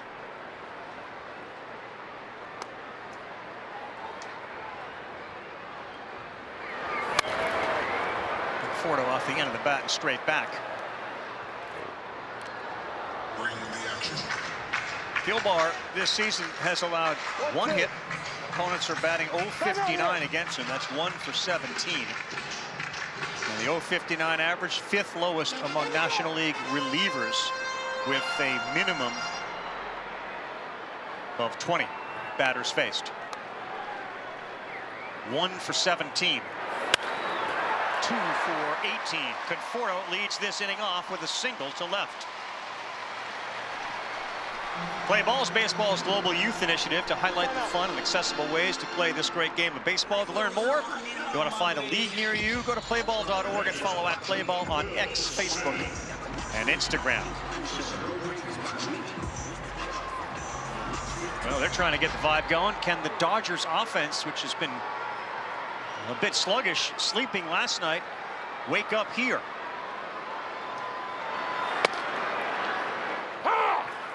Corner called strike 1. First time the leadoff man has been up. Will Smith did single, and then he grounded out to Nico Horner. Buster back in. So for people that are just joining us here, Justin Steele going to have surgery. Explain what the latest is on his diagnosis and what the Cubs will ultimately try to do to replace him. Yeah, Carl, Justin Steele, who's a 2023 All-Star, out for the season. He came out of his last start. He had discomfort in his elbow, similar to what he had late last season. They hoped that he wouldn't necessarily need a surgical procedure, but he called Tommy Hotovy, the Cubs pitching coach, yesterday to tell him, I'm going to need surgery. Now, the 2 options for the surgeries, he could have a Tommy John reconstruction. He had one of those back in 2017, or some sort of brace procedure.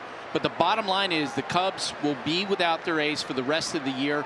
And when you look at the trade market, there could be some really interesting options developing. 2-2. Will Smith fouls that off. All right, you've intrigued us. Where are we going? Sandy Alcantara of the Marlins is the first name you think of in the trade market. Look, the Marlins demonstrated last year, if you come to them with a good offer, they will move quickly. They did it with Luis Arraez last season. The Cubs farm system is loaded. So maybe that's one potential option. Smith, fair ball down the line. Into the corner it goes. Happ will pick it up. Held at third base will be Conforto. A double for Will Smith. Second and third, nobody out for LA in the bottom of the 6th. And great call there by Dino Ebo, third base. You have to hold them up, no outs. You got runners now at second and third. Smart call, easy call for him. But what a great job by Smith to be able, with 2 strikes, to just get it in down the line. Solid defense, too. We talk about the Cubs defense up the middle. Ian Happ as well in left field. Not an easy play. Getting over there, getting it back in. Big spot for Max Muncy now. See if he can get out of his funk against Thielbar, the lefty. He rolls one foul. Sometimes what you need is a left-handed pitcher to get you back in sync. If you're Max Muncy, it'll keep you closed a little bit longer, but most importantly, it'll get him started, because what I'm noticing from this angle here is he's not really getting into his load position. Sitting to the baseball.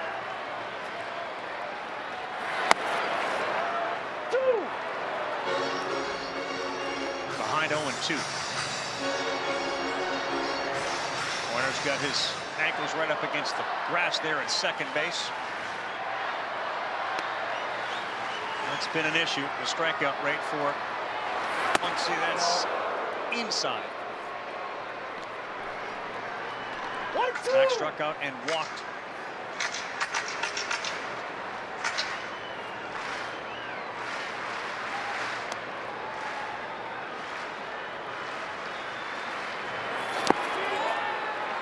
We got time.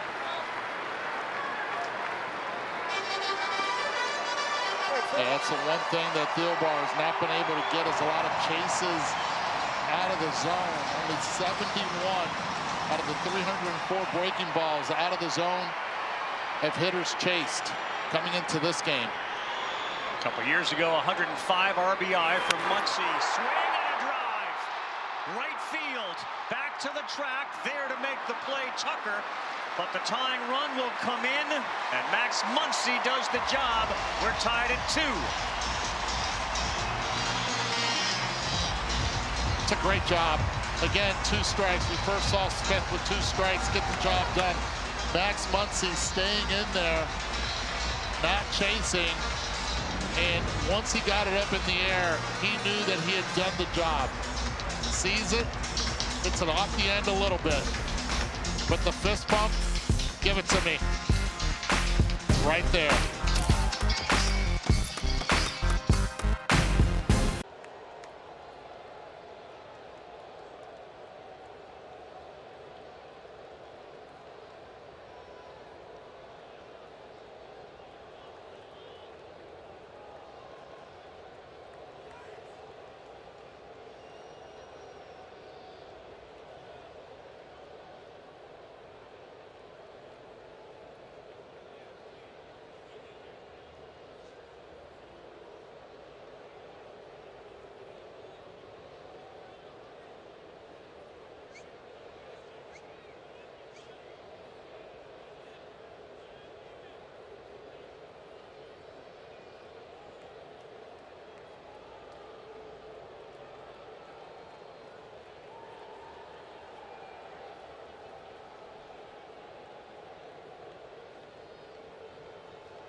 Cubs got a new pitcher, Ethan Roberts, and fan favorite Kike Hernandez up infield in.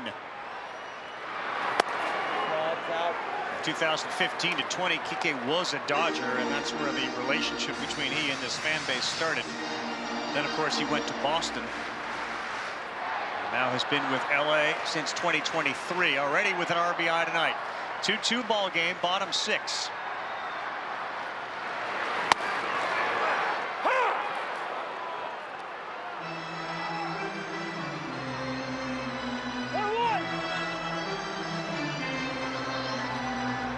Kike and K-Zone are on the same page.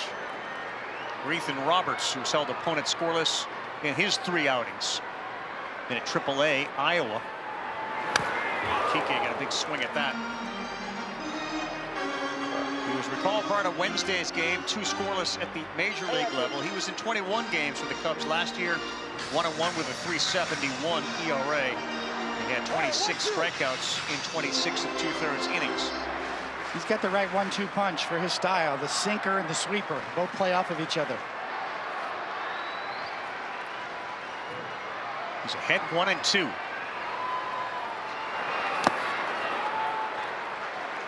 Report on Carson Kelly, left-hand contusion. Got hit by a Glasnow pitch on his left hand. Taken out of the game. The Glass is Joe Kelly-esque, of course, the Dodger reliever a couple years ago.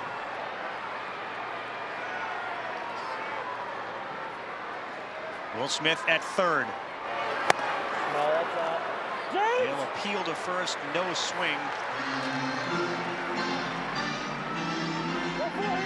Our first base umpire and crew chief James Hoy.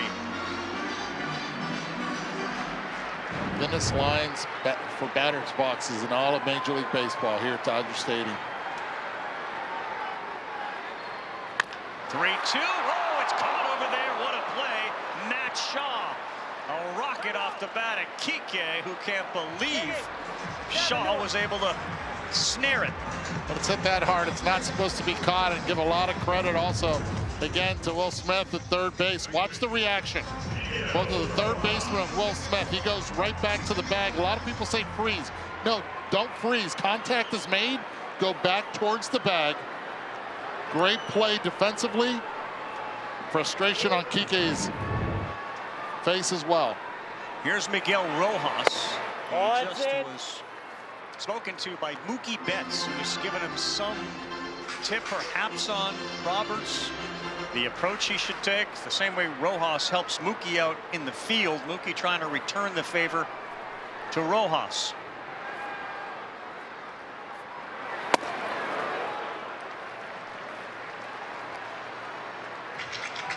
What a great spot to hit in right now. You know you have Shohei Ohtani on deck. Don't forget, you got Shohei on deck. You get 2-0, get ready to swing.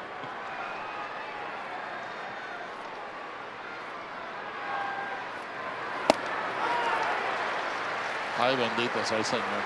This is an automatic take right here, right? 3-0, Shohei on deck. Going 3-0 right here is not what you want. No.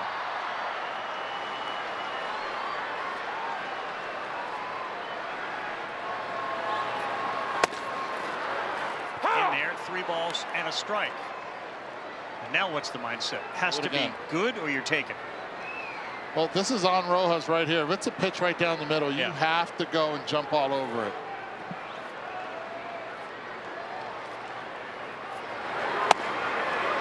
That was not down the middle. It spun into the strike zone. We're full. Hats off. Yeah, right in the front door. That's a puzzled look right there by Rojas saying, does he know who's on deck? Yeah, and perhaps Mookie didn't tell me about that. If he throws it 3-1, he should throw the same pitch 3-2.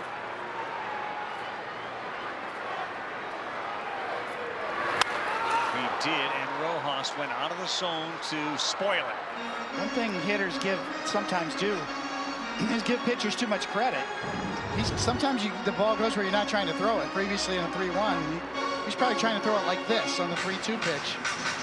You think, oh, he painted me inside the previous pitch, and really he just kind of is spinning it in there, and it doesn't always go where you're trying to throw it. Back-to-back sweepers, and here comes another 3-2. And this one to center. Pro Armstrong takes a few steps in. He's there. Rojas will leave Smith at third base. But it's a new ball game as we have 3 innings to go on Sunday Night Baseball. Cubs 2.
as somebody like Michael Kopech comes back, Evan Phillips. They, of course, have Tanner Scott. Here's Blake Trinan. You see that ERA number, but it was just recently he allowed his first run in a regular season game. That was on Sunday against the Phillies for the first time since August of 24. Pete Crow Armstrong did this in the 3rd inning. You see that four-seam fastball, and where he hit it way out in front of the plate, which is why he was able to hook that ball down the line and had it go off the foul pole. The object of a hitter, Eddie, get out in front, hit it out front. Hit it out front, get the bat head, and allow it to do the hammer on it. So a lot of people think, okay, you let it go deep, you're not going to get enough on it if you're not strong enough. You have to be able to hit it out front and then keep it fair. Trinan will get Horner and then PCA. There's that wicked sweeper of his that misses. There was a caveat in there, Eduardo, that he mentioned, and we will show you exactly what he's getting at when he said, if you are not strong enough to let it get deep on you. 1-1 from the veteran righty. That one got deep on Nico Horner. 1-2. An all-star in 2018. Blake Trinan, 7th round pick. You got to go back to 2011 when he was taken by the Oakland A's. Here we go. 1-2.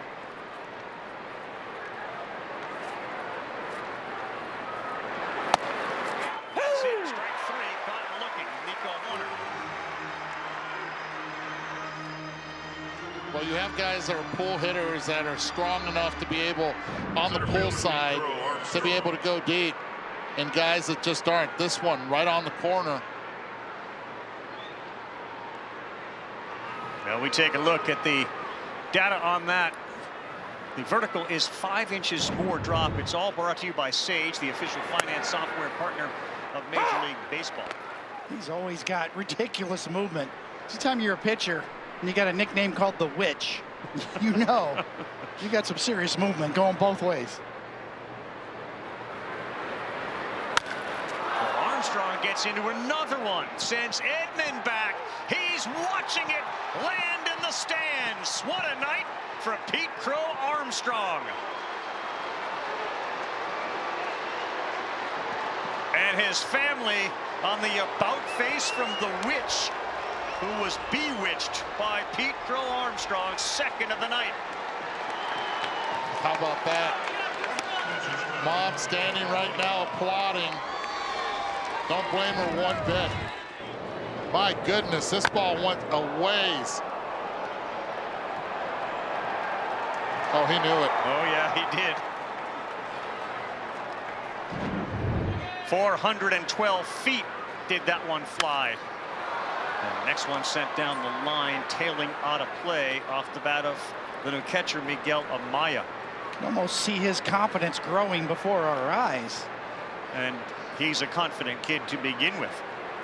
But boy, what a night for PCA. 2 blasts. He was taken by the Mets. I was talking with Michael Conforto yesterday. What he remembers about spring training when Pete Crow Armstrong showed up.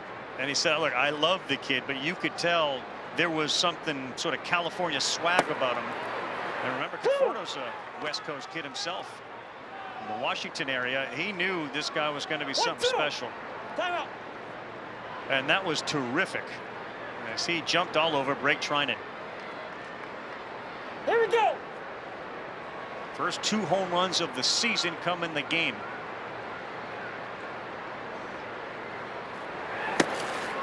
With all the teams doing a lot of extensions and everything, would PCA be one of those guys with that elite defense?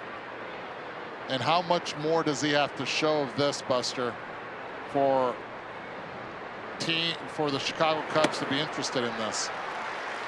Eduardo, the Cubs and the PCA talked about a possible attempt, but they didn't get very far with it. Because it's really interesting. The arbitration system, of course, it has a lot of precedent, a lot of history, and rewards pitchers, rewards hitters for production. But there's not a lot of precedent, not a lot of track record to reward defensive players. And so it's really hard to put a number on his value. No. That was a great scene. Harvard Westlake High School product. Sherman Oaks, California. Mom and Dad here. He gave them a little kiss on his way back. Dad held up the number 2 for that's 2 tonight. That's 2 this season. Both of them in the entertainment industry, actors. Well, those are 2 legitimate home runs. Oh yeah, big boy homers. Is he going to be a speed and power guy? I mean, yeah. Then you start talking extensions then when he starts doing that more regularly. Well, you think about some of these younger players, Jaron Duran, Jackson Merrill. That would ultimately be the goal for, I think Counsell described it as arguably the best defensive player in baseball, not just center fielder, player in baseball. Longtime general manager Doug Melvin once told me it takes center fielders, speedy guys, a little bit longer. He talked about Lorenzo Cain being one of those guys who was a late bloomer. Maybe that's what's going to happen with PCA as a hitter. 1-2 on the way from Treinen, and Shaw holds up on it. I don't know about you, Carl. You talk about just any position. The best defensive player I've seen in the last few years is Andres Gimenez, who's now with the Toronto Blue Jays. But he made some plays with the Guardians last year that just awed us. Yeah. Jam shot right there, and that's going to be a hit for Matt Shaw into right field off Treinen. Think about how this game may have changed off that terrific catch by Shaw on Kike Hernandez to keep it a 2-2 game, and now he comes up with a hit. On StatCast again, presented by Google Cloud. Best speed and defense, run value. Bailey's phenomenal. Doyle's a Gold Glover. We know what Ellie De La Cruz can do. Jacob Young, of course, for the Nats. He's right there. Is Pete Crow Armstrong at the top? You throw some power in there for tonight's game. Ask Counsell, is it his routes? Is it his speed? A combination? He said it's not like he takes the greatest route. He takes good routes, but speed is an incredible equalizer if you're not taking the best route. We talked about his burst, getting up to full speed quickly. It used to take me a while to get to full speed. Oh my, still searching.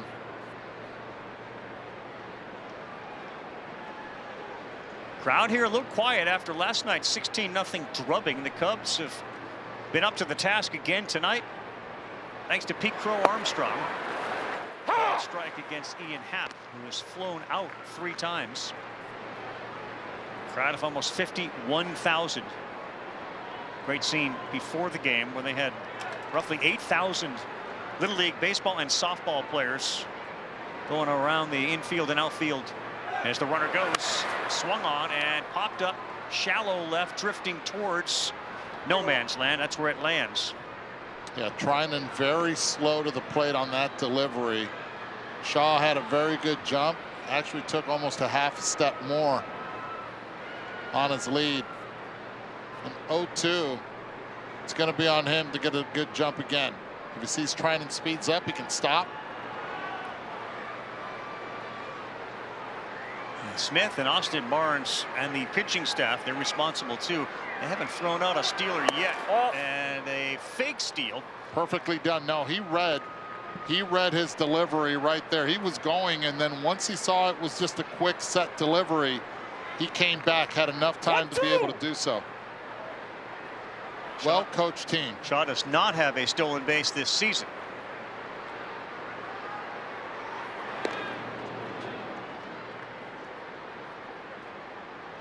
Well, if nothing else, he's doing his job to provide a distraction for the guy on the mound.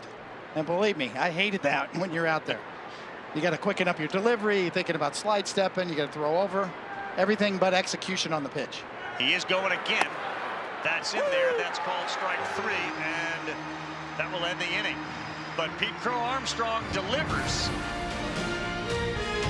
He's got 2 tonight. One rang off that foul pole.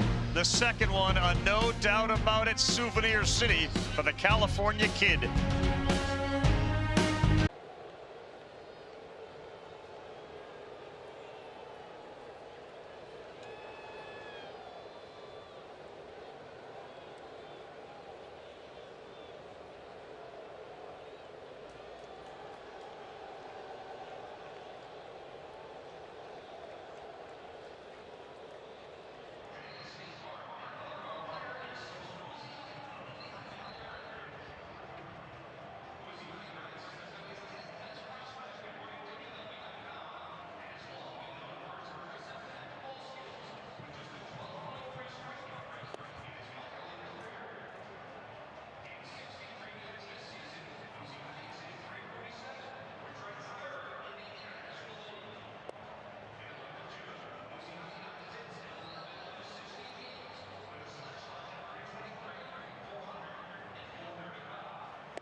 That's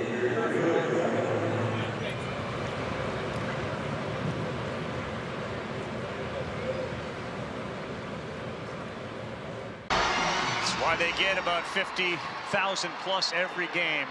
Down a run, late innings, Shohei Ohtani to the plate, new pitcher, Julian Merryweather. Good one at 96 on the outside corner to get ahead of Ohtani, who is 0 for 3 tonight. Here are the numbers on Merryweather, making his 7th appearance. Way out in front, head flying, and ahead 0-2. Sometimes you just forget how good he was last year as you watch this swing and a miss again. Here we go. First since Ty Cobb, top 2 in baseball in homers and stolen base. Last year, first since Willie Mays, top 2 in extra base hits and stolen bases. Ty Cobb, Willie Mays. He led the league in WAR as a primary designated hitter. 1-2. First time that's happened.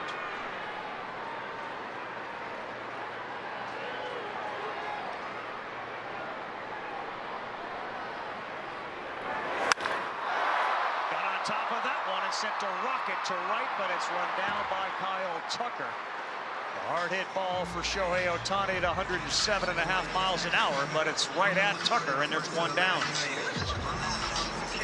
And the Cubs only have one lefty in the pen, and he already threw, and he threw in his lane. That was Thielbar. They need the righties to be able to get these lefties out.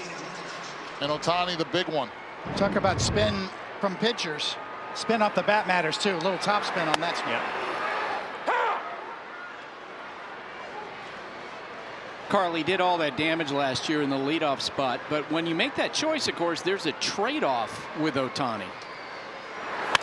Mookie swings, and this one is to again the vacuum out there in center field that is Pete Crow Armstrong. Expand on that, Buster. Yeah, so it's interesting. He was so amazing last year, but coming into tonight's game, hitting leadoff for the Dodgers, he'd come to the plate with the runners in scoring position only 7 times this season. Bottom of the Dodgers lineup has really struggled, and in those 7 plate appearances, he's been walked 4 times. And they got 2 quick outs here for Tommy Edman.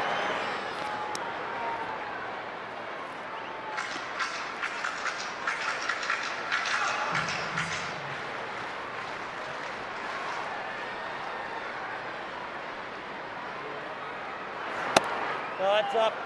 Well, it's odd, and I'm not sure it's something that will last very long. But Ohtani and Betts give way to the leading home run hitter on the team. And again, no Freddie Freeman tonight, resting the ankle. Edman's got 6. That's outside. 3 from the right hand and 3 from the left, even though he has more bat speed from the right hand side, and teams know that. They'd rather face him from this angle.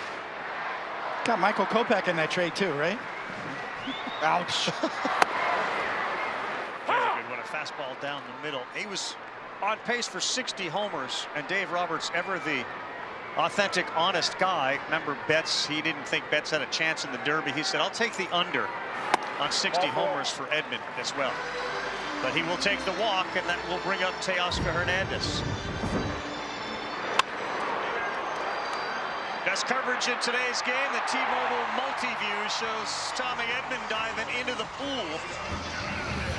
Gave himself some room, extended that left arm, and he took away extra base hits. T-Mobile multi-view showing Tommy Edman's defense. All right. Here we go. Well, here's a guy that came up time and time again with a big home run for LA last year. He's one behind Edman. He's got 5. Teoscar Hernandez takes high, ball 1. Okay, so it's a 1-run game, 2 outs. Outfield just took 4 or 5 steps back. Left field or center field and right field. Got to play deep, keep that runner from scoring upon contact. It's called the no doubles with 2 outs and a runner at first.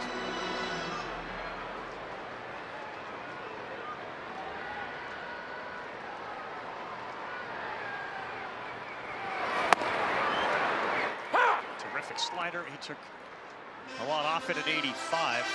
Conforto and Smith, the next two guys, have 4 hits tonight, each with 2.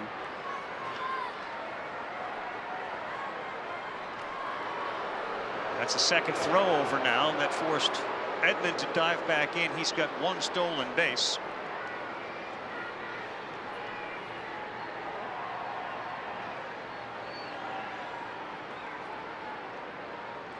And going. Teoscar, a little check swing, excuse me, foul ball. Boy, he nearly check swinged himself into sending Edman to third. How about the deke at second base right here that could have probably saved the run with 2 outs? Edman gets deked at second base. He ends up sliding into second. And who was it? His former teammate at Stanford. Oh, he's not going to hear the end of it there from Nico Hoerner. That's a great deke right there by Nico.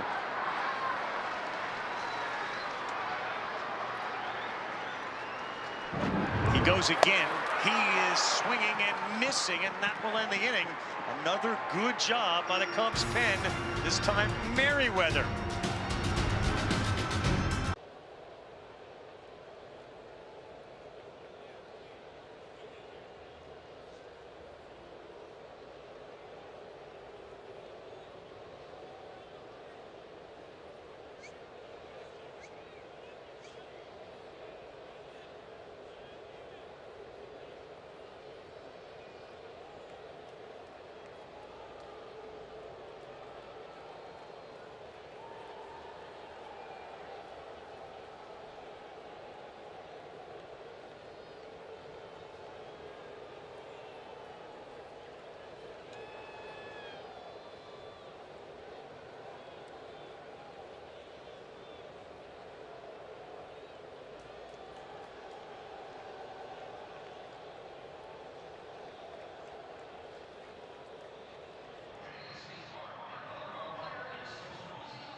Cubs in their bullpen trying to protect this lead as you take a look at the live odds. And right now, new ESPN Bet Sportsbook customers get $100 in bonus bets if you make your first $10 wager.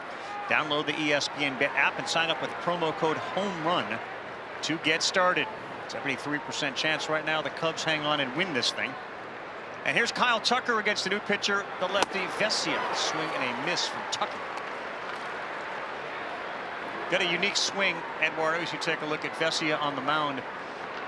By most standards, it's what Dave Roberts called an armbar swing. He kind of keeps that front arm a little straighter than many.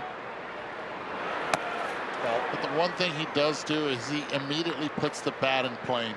He drops that bat head and keeps it still in plane, so he understands where that bat head is at all times. Really good control of it. Historically good start for Tucker in his Cubs year. On a play. No Cubs player ever had 10 extra base hits, 15 RBIs in their first 12 games. Nobody but Kyle Tucker. It's a hard guy to get to chase, too. He controls the strike zone as well as anybody nowadays. Craig Counsell knows, man, having a thumper like that, and he did compare him to Yelich in his prime in that sense. Like, yes, we can all get on that guy's back, and he can carry us. He knows Yelich was a quicker, faster player, but they both have the ability to carry a team.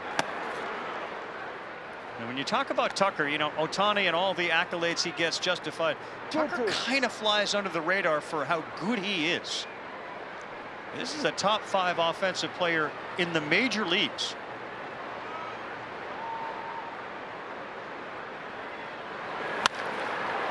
Sends this one to left, coming in now, going back. Conforto, he cannot make the play. Foul ball.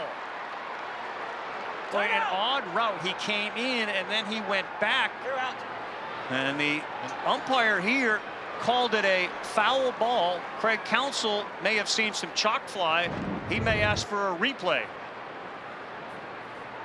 Well, first things first, I've always said it, mouth closed, you're going to have a lot of issues.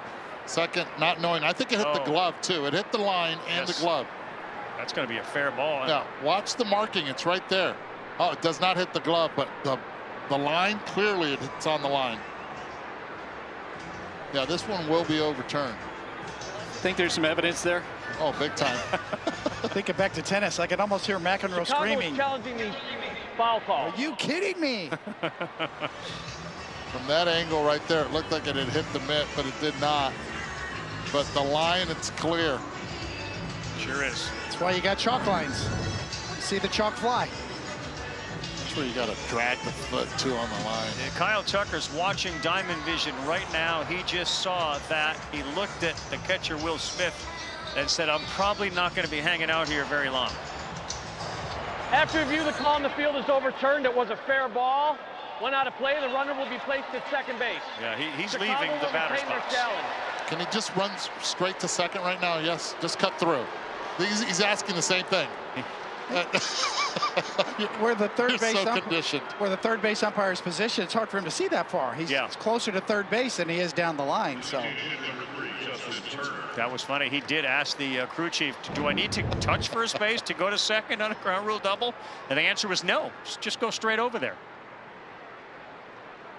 Right there, ball started tailing away from Conforto. Did not go after it aggressively. Right. Hey, can I just go to second? Do I have to? No, just go. Little league style. Yes, it was. Across the diamond. Now Justin Turner, who's delighted not to see Glasnow on the mound, as that one has bounced up there. 0 for 3, 3 strikeouts for Justin Turner against Glasnow, and that's not a list he's going to be happy to be on. Most Ks versus a pitcher regular season and playoffs, Robbie Ray and Tyler Glasnow. Pretty good list, though. Pretty good pitcher. That's right. Cubs are 0 for 5, runners in scoring position. A professional hitter, Turner, can he move him on? And that is exactly what he was trying to do there. I'll tell you this, though. Vessa better change his looks at second base because he is very slow to the plate. And so far in the first 2 pitches to Turner, it's been the same look, same timing. And Tucker is a very smart runner on the bases. Gets good jumps.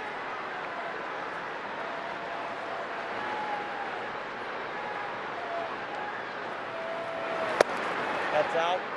Off 2-1. 2-1. A big spot for the Chicago Cubs. A leadoff ground rule double for Kyle Tucker.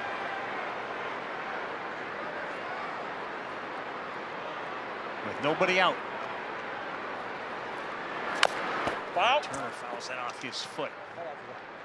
They mentioned all the offensive numbers Chicago's put up this year. They are currently 3rd in doubles. They lead the league, both leagues, in walks. 3rd in OPS, 5th in slugging, 2nd in on base. And 1st in runs, aided by 16 of them last night.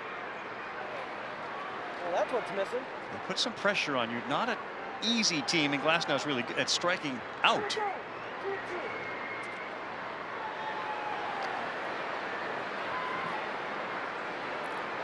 Turner trying to get Tucker to 3rd. Nope. Held up. He's going to get there by himself. In the dirt, Will Smith couldn't keep it close to the plate. That'll force the infield in now. Miggy Rojas asking the bench, but you have to play in this situation here. Down 1.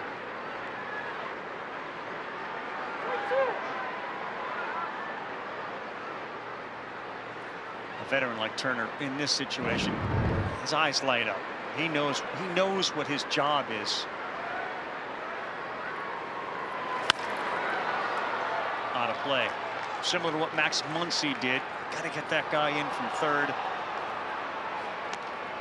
And a really smart hitter. He understands also that Vesia likes to elevate the fastball after fouling one off. He'll continue to try to elevate, so he has to stay on top.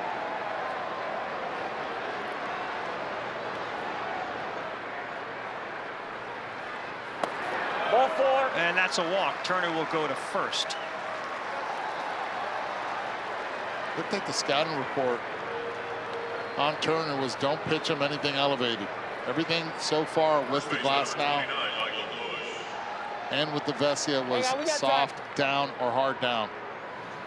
And to your point, Vesia's strength is up. It's that induced vertical break he gets on his four-seamer. That is well above average, certainly at or near the top in terms of that number. Gage Workman, you see him right there, has come in to pinch run for Justin Turner. He got his first major league hit last night, and he did it against Miguel Rojas. Here we go. And then he got a second career hit against Miguel Rojas. He owns him. And Michael Busch has owned his former organization, the Dodgers, the hottest hitter on Chicago. Big swing and a miss at a slider. It's 0-1. Time out. Single and a home run tonight. A huge night last night for Busch. And watch this. First it was a curveball at 81 miles per hour, then the slider at 89. Continued to throw the slider and curveballs. Threw one sinker in the whole recipe there. Then he went with the fastball four-seamer, and then the slider didn't have a chance. He got him.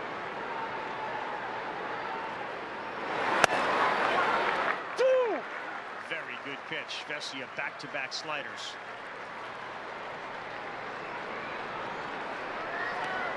Time out. Here we go. Michael Busch delivered the hit against the lefty with his team up 3-2. Kyle Tucker at third. Workman off first. He's gone. He went with a four-seam fastball. Didn't have to throw at 95 after two sliders. Gets the punch out. Sequencing is everything. Lefty on lefty, get him thinking breaking ball, classic backward style of pitching. Finish him off with a four-seamer.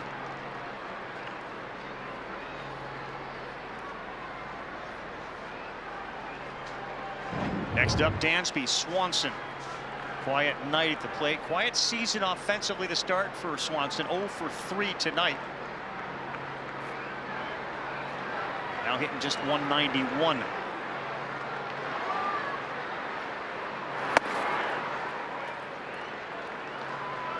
Little surprised right here where Max Muncy is playing at third. I would have had him a couple steps in. Anything soft, you go home and you're able to get Tucker with one out. Infield up the middle, playing double play depth. The good speed at the plate in Dansby Swanson. Smith couldn't find it. Now he does. Time out. Workman stays put. There he is.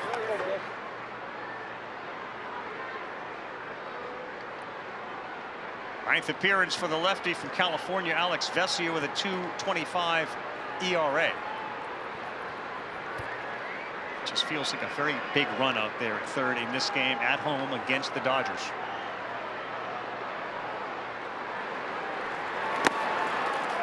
I got time. Vesia has now dug himself a hole. 3-0. Nico Horner on deck.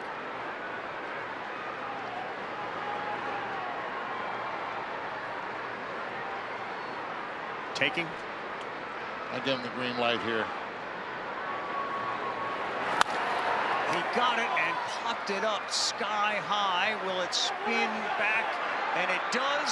Oh, what a play by Kike Hernandez. It kept spinning back towards the infield, and he asked the crowd to appreciate it a little bit.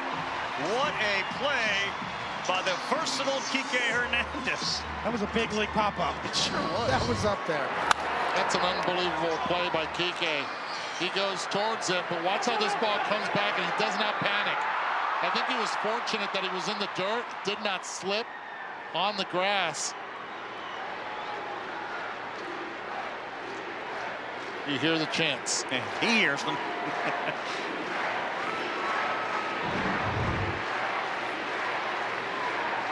So now it's up to Hoerner.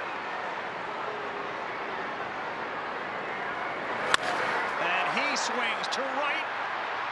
That looked like a trap. It's a single heading to third base. Workman, he's safe. And RBI Nico Hoerner. And the Cubs lead it 4-2 as Tucker comes home. A clutch 2-out hit for Hoerner. Teoscar Hernandez on that ball right there broke towards his right and not in, and that probably could have cost him that half step. Good reaction, but the reaction actually was to his right, then had to come around it, and because of it, the game of inches, it's exactly what it turned out to be right there. Watch his reaction if you could see it on the right-hand side. That one step towards his right.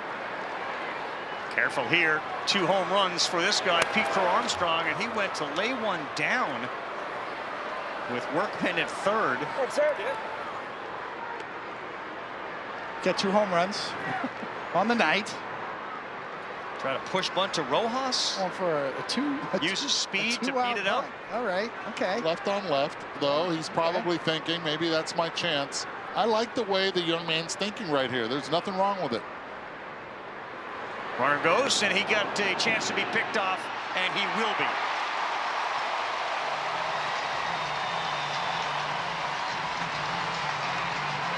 As good as the base running has been, Nico Hoerner off on that first delivery gets picked off. It's a 4-2 game, bottom 8 coming up.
Sunday Night Baseball on ESPN is presented by Capital One.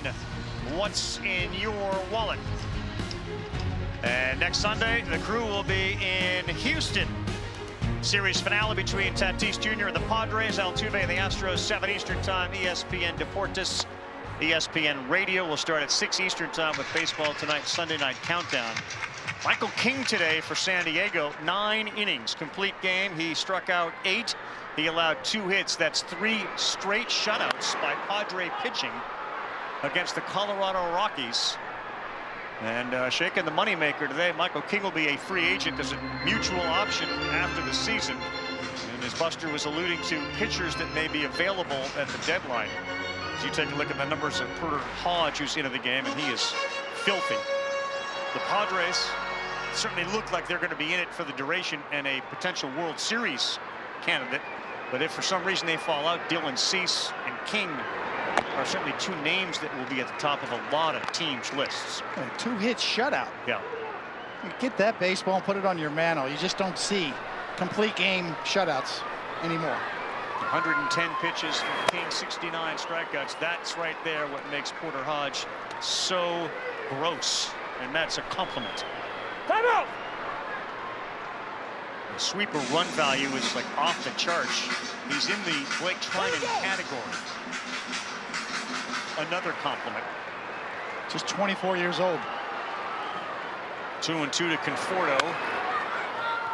Kind of hung there for him, and he fouled straight back.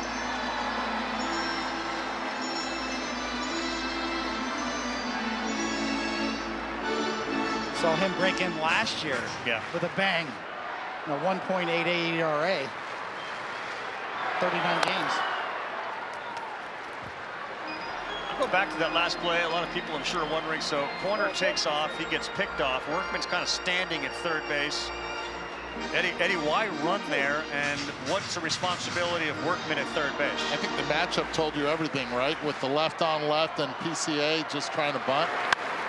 And I think maybe there was a missed sign right there, because as soon as corner took off as third base, Workman has to go as soon as that leg kicks up from Vesia.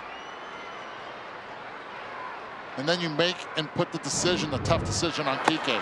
That's one of the reasons why Kike threw that ball so.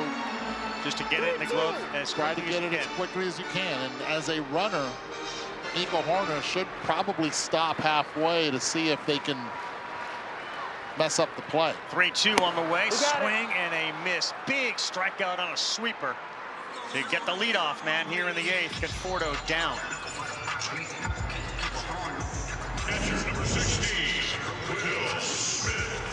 Well, they say back foot sliders the lefties work. And there's prime example right there. Looked like it was kind of down the middle low and just disappears off the plate down in there. Letter high, and that's in there for a strike.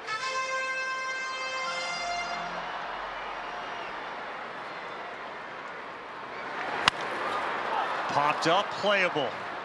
Easy for Bush. Right at the bag. Just like that, 2 quickies in the 8th. Ace's new Yard RX program prescribes the best lawn care, specific to your yard's needs, delivered at our best price each season, guaranteed. From our store to your front door. Ace is the place with the helpful hardware, folks.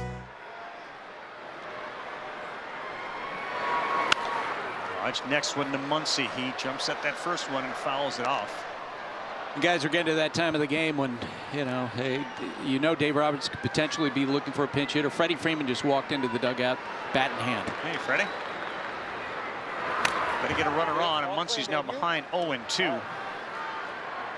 They went out and got Ryan Presley. There was this conversation, certainly led by Presley, because he knows how good Hodge was, about being a dynamic duo in the back of that Cubs pen. Yes, he did. Muncy gone. That's half of the dynamic duo. That was phenomenal work out of the pen by Porter Hodge. Coney's sitting here shaking his head like, yeah. 17 inches of horizontal break.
Thursday, so that Tuesday night games are very huge.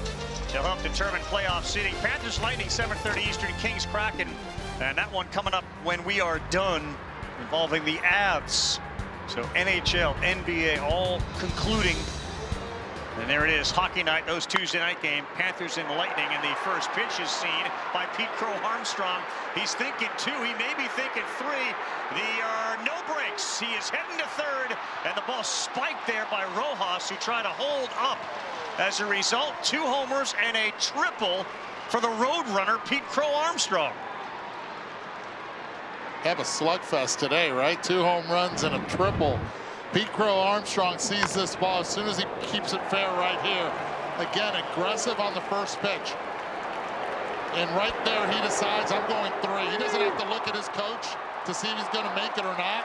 He understands the situation. What a spark plug. Was that you who said beep, beep? Boy, what a start for the Cubs. Again, looking for insurance here in the 9th inning. And Crow Armstrong has been the straw, stirring it all. Infield in, and that pitch from Jack Dreyer, who's been lights out for LA, was fouled off at the plate by Amaya. Talk about a confident base runner, right? I mean, he never doubted. Right out of the box, he says, that's a triple. Never hesitate. Infield in, can Amaya deliver? And Joe Madden would call this trying to get the jug run. Get that extra run. You're down, you're up 2 already. Try to get that extra run to keep Freddie Freeman from being an impact in the next bottom half of the inning.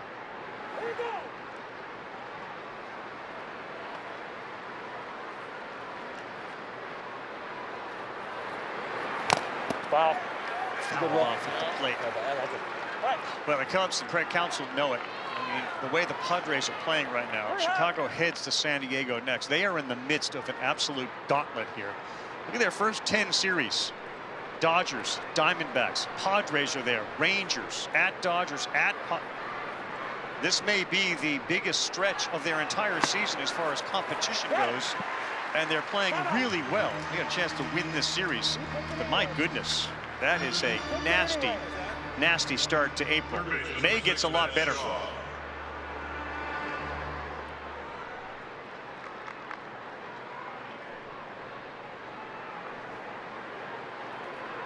What's the thing they got at Wrigley in the bleachers with the cup snake thing?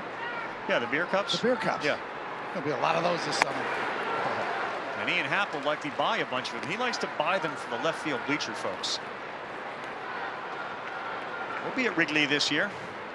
Looking forward to that. Always a special trip. Getting to Wrigley to see the Cubs play at home in one of the great ballparks, one of the great summer cities in America. Dinner? Block. It's a fun team to watch. Athletic, young. You can dream on this team.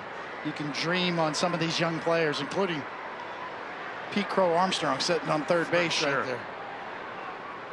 They'd love to see this guy get on track. Matt Shaw swing late. Didn't look comfortable at all on that slider.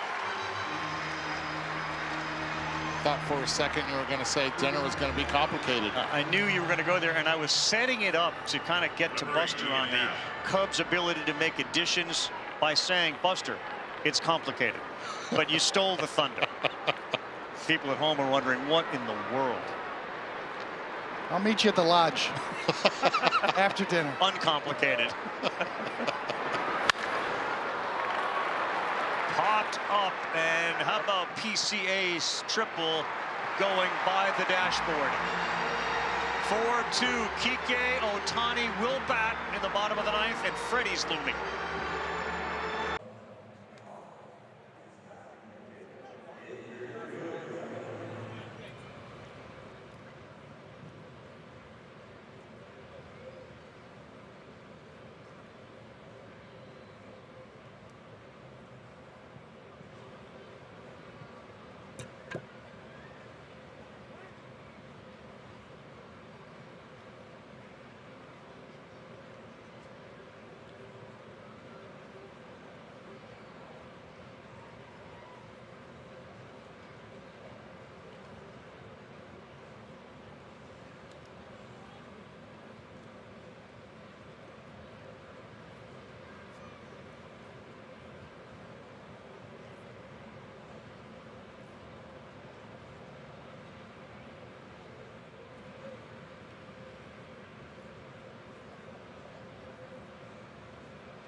course, is Jackie Robinson Day.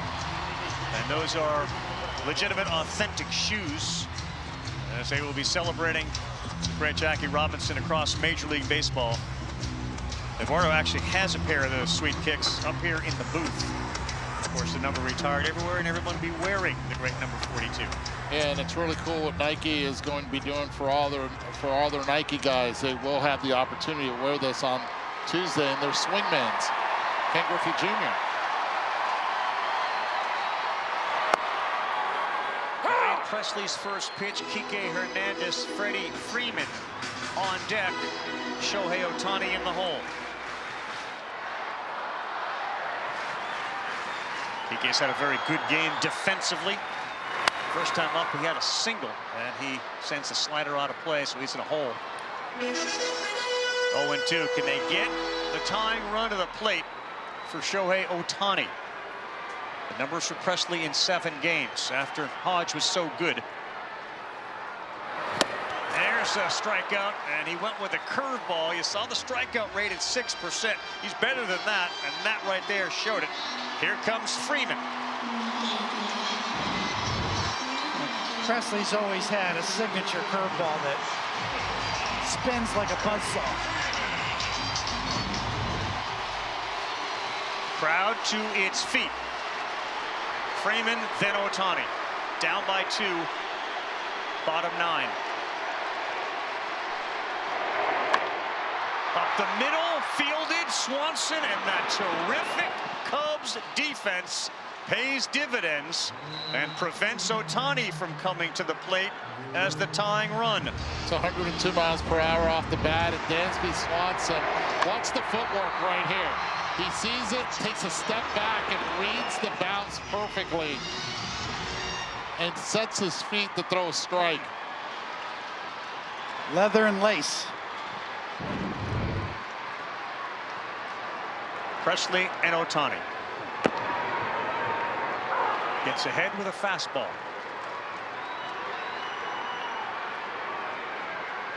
The Dodgers started 8-0.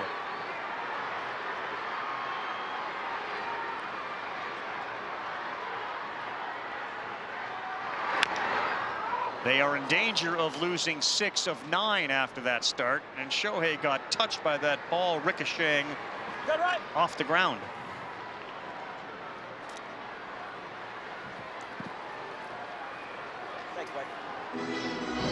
Watch Presley come tumbling too. You can see Shohei, anytime you get a full swing from Shohei, even the pitcher flinches a little bit, but you can see that almost got him as well.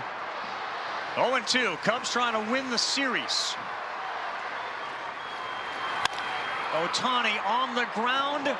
The Chicago Cubs use pitching, base running, and a Pete Crow Armstrong night to remember to take 2 of 3 from the Los Angeles Dodgers. They win it 4-2. Third consecutive series that the Dodgers end up losing. 2 on the road, and now this one here at home against the Cubs. Colin Ray with a big effort today, stepping in for a devastating injury to Justin Steele. Kind of gives them a big lift. No question, you're right. And the way that they have responded to that news, and the way that Pete Crow Armstrong performed in front of Mom, Dad, and a whole bunch of other folks who were rooting for him, given his background, being from Sherman Oaks, California, not far from here. A special, special night for the Chicago Cubs and that kid right there. And there are Mom and Dad. Buster Olney standing by to talk with PCA. That's right, I'm here with Pete. What was this night like for you to do this in Dodger Stadium? Well, yeah, I mean, coming home is always nice, but, you know, it's a great baseball team, and I've enjoyed coming here the last 2 years and definitely rising to the quote-unquote occasion, but, I mean, Colin started it off great, and it felt really nice having the bullpen come in and just shut stuff down, and we just got to do the rest. What does this mean for you guys to come in here and take 2 or 3 from a team like that? That's big. I mean, if we can take 2 or 3 out of every team, that's pretty ideal, but, you know, doing it to these guys is nice. We saw some good arms, and we still made it work, so it's a very nice series going into San Diego for us. Walk us through your 2 home runs. That was my first time ever facing Glaz, so you know, he's obviously got pretty electric stuff, and I just had to be on time for the heater, and I was that first at bat, thankfully. But You know, then he got me pretty good the next one, and then Trinan, I just got a cutter, and I just ran my barrel into it, I guess. But a lot of good at bats from us this weekend, and you know, Bushy had a really good series for himself, and you know, Nico coming up with that big hit at the very end was huge. Looked like you motioned toward your folks sitting behind home plate. Yeah. What was that like? That's very special. That's the best part about being able to come back out and play. You know, at home. I got elementary school teachers in the outfield and a lot of friends scattered all over the place. But getting to be with my parents is always special. Pete, thanks. Thank you, Buster. Have a good one. Yeah, you could tell that was special with the kiss to his mom and dad, and you knew there were a whole bunch of folks here. Let's go over Pete Crow Armstrong's night. He rang the foul pole for his first homer. Yeah, first pitch he saw, rang it, but this one was the impressive one. Going deep into right center field, he knew it as soon as he hit it as well. The light was green the entire way as he legged out a triple. And he was recording the second fastest time from home to third in baseball this season behind Corbin Carroll. He did it in 11.22 seconds. Next Sunday, look forward to seeing you from Houston for the series finale between Fernando, Manny, the Padres against Altuve and the Astros. 7 Eastern, ESPN, ESPN Deportes, and ESPN Radio. Our coverage starts at 6 Eastern with Baseball Tonight, Sunday Night Countdown. For everybody involved with Sunday Night Baseball, Carl Ravitch saying,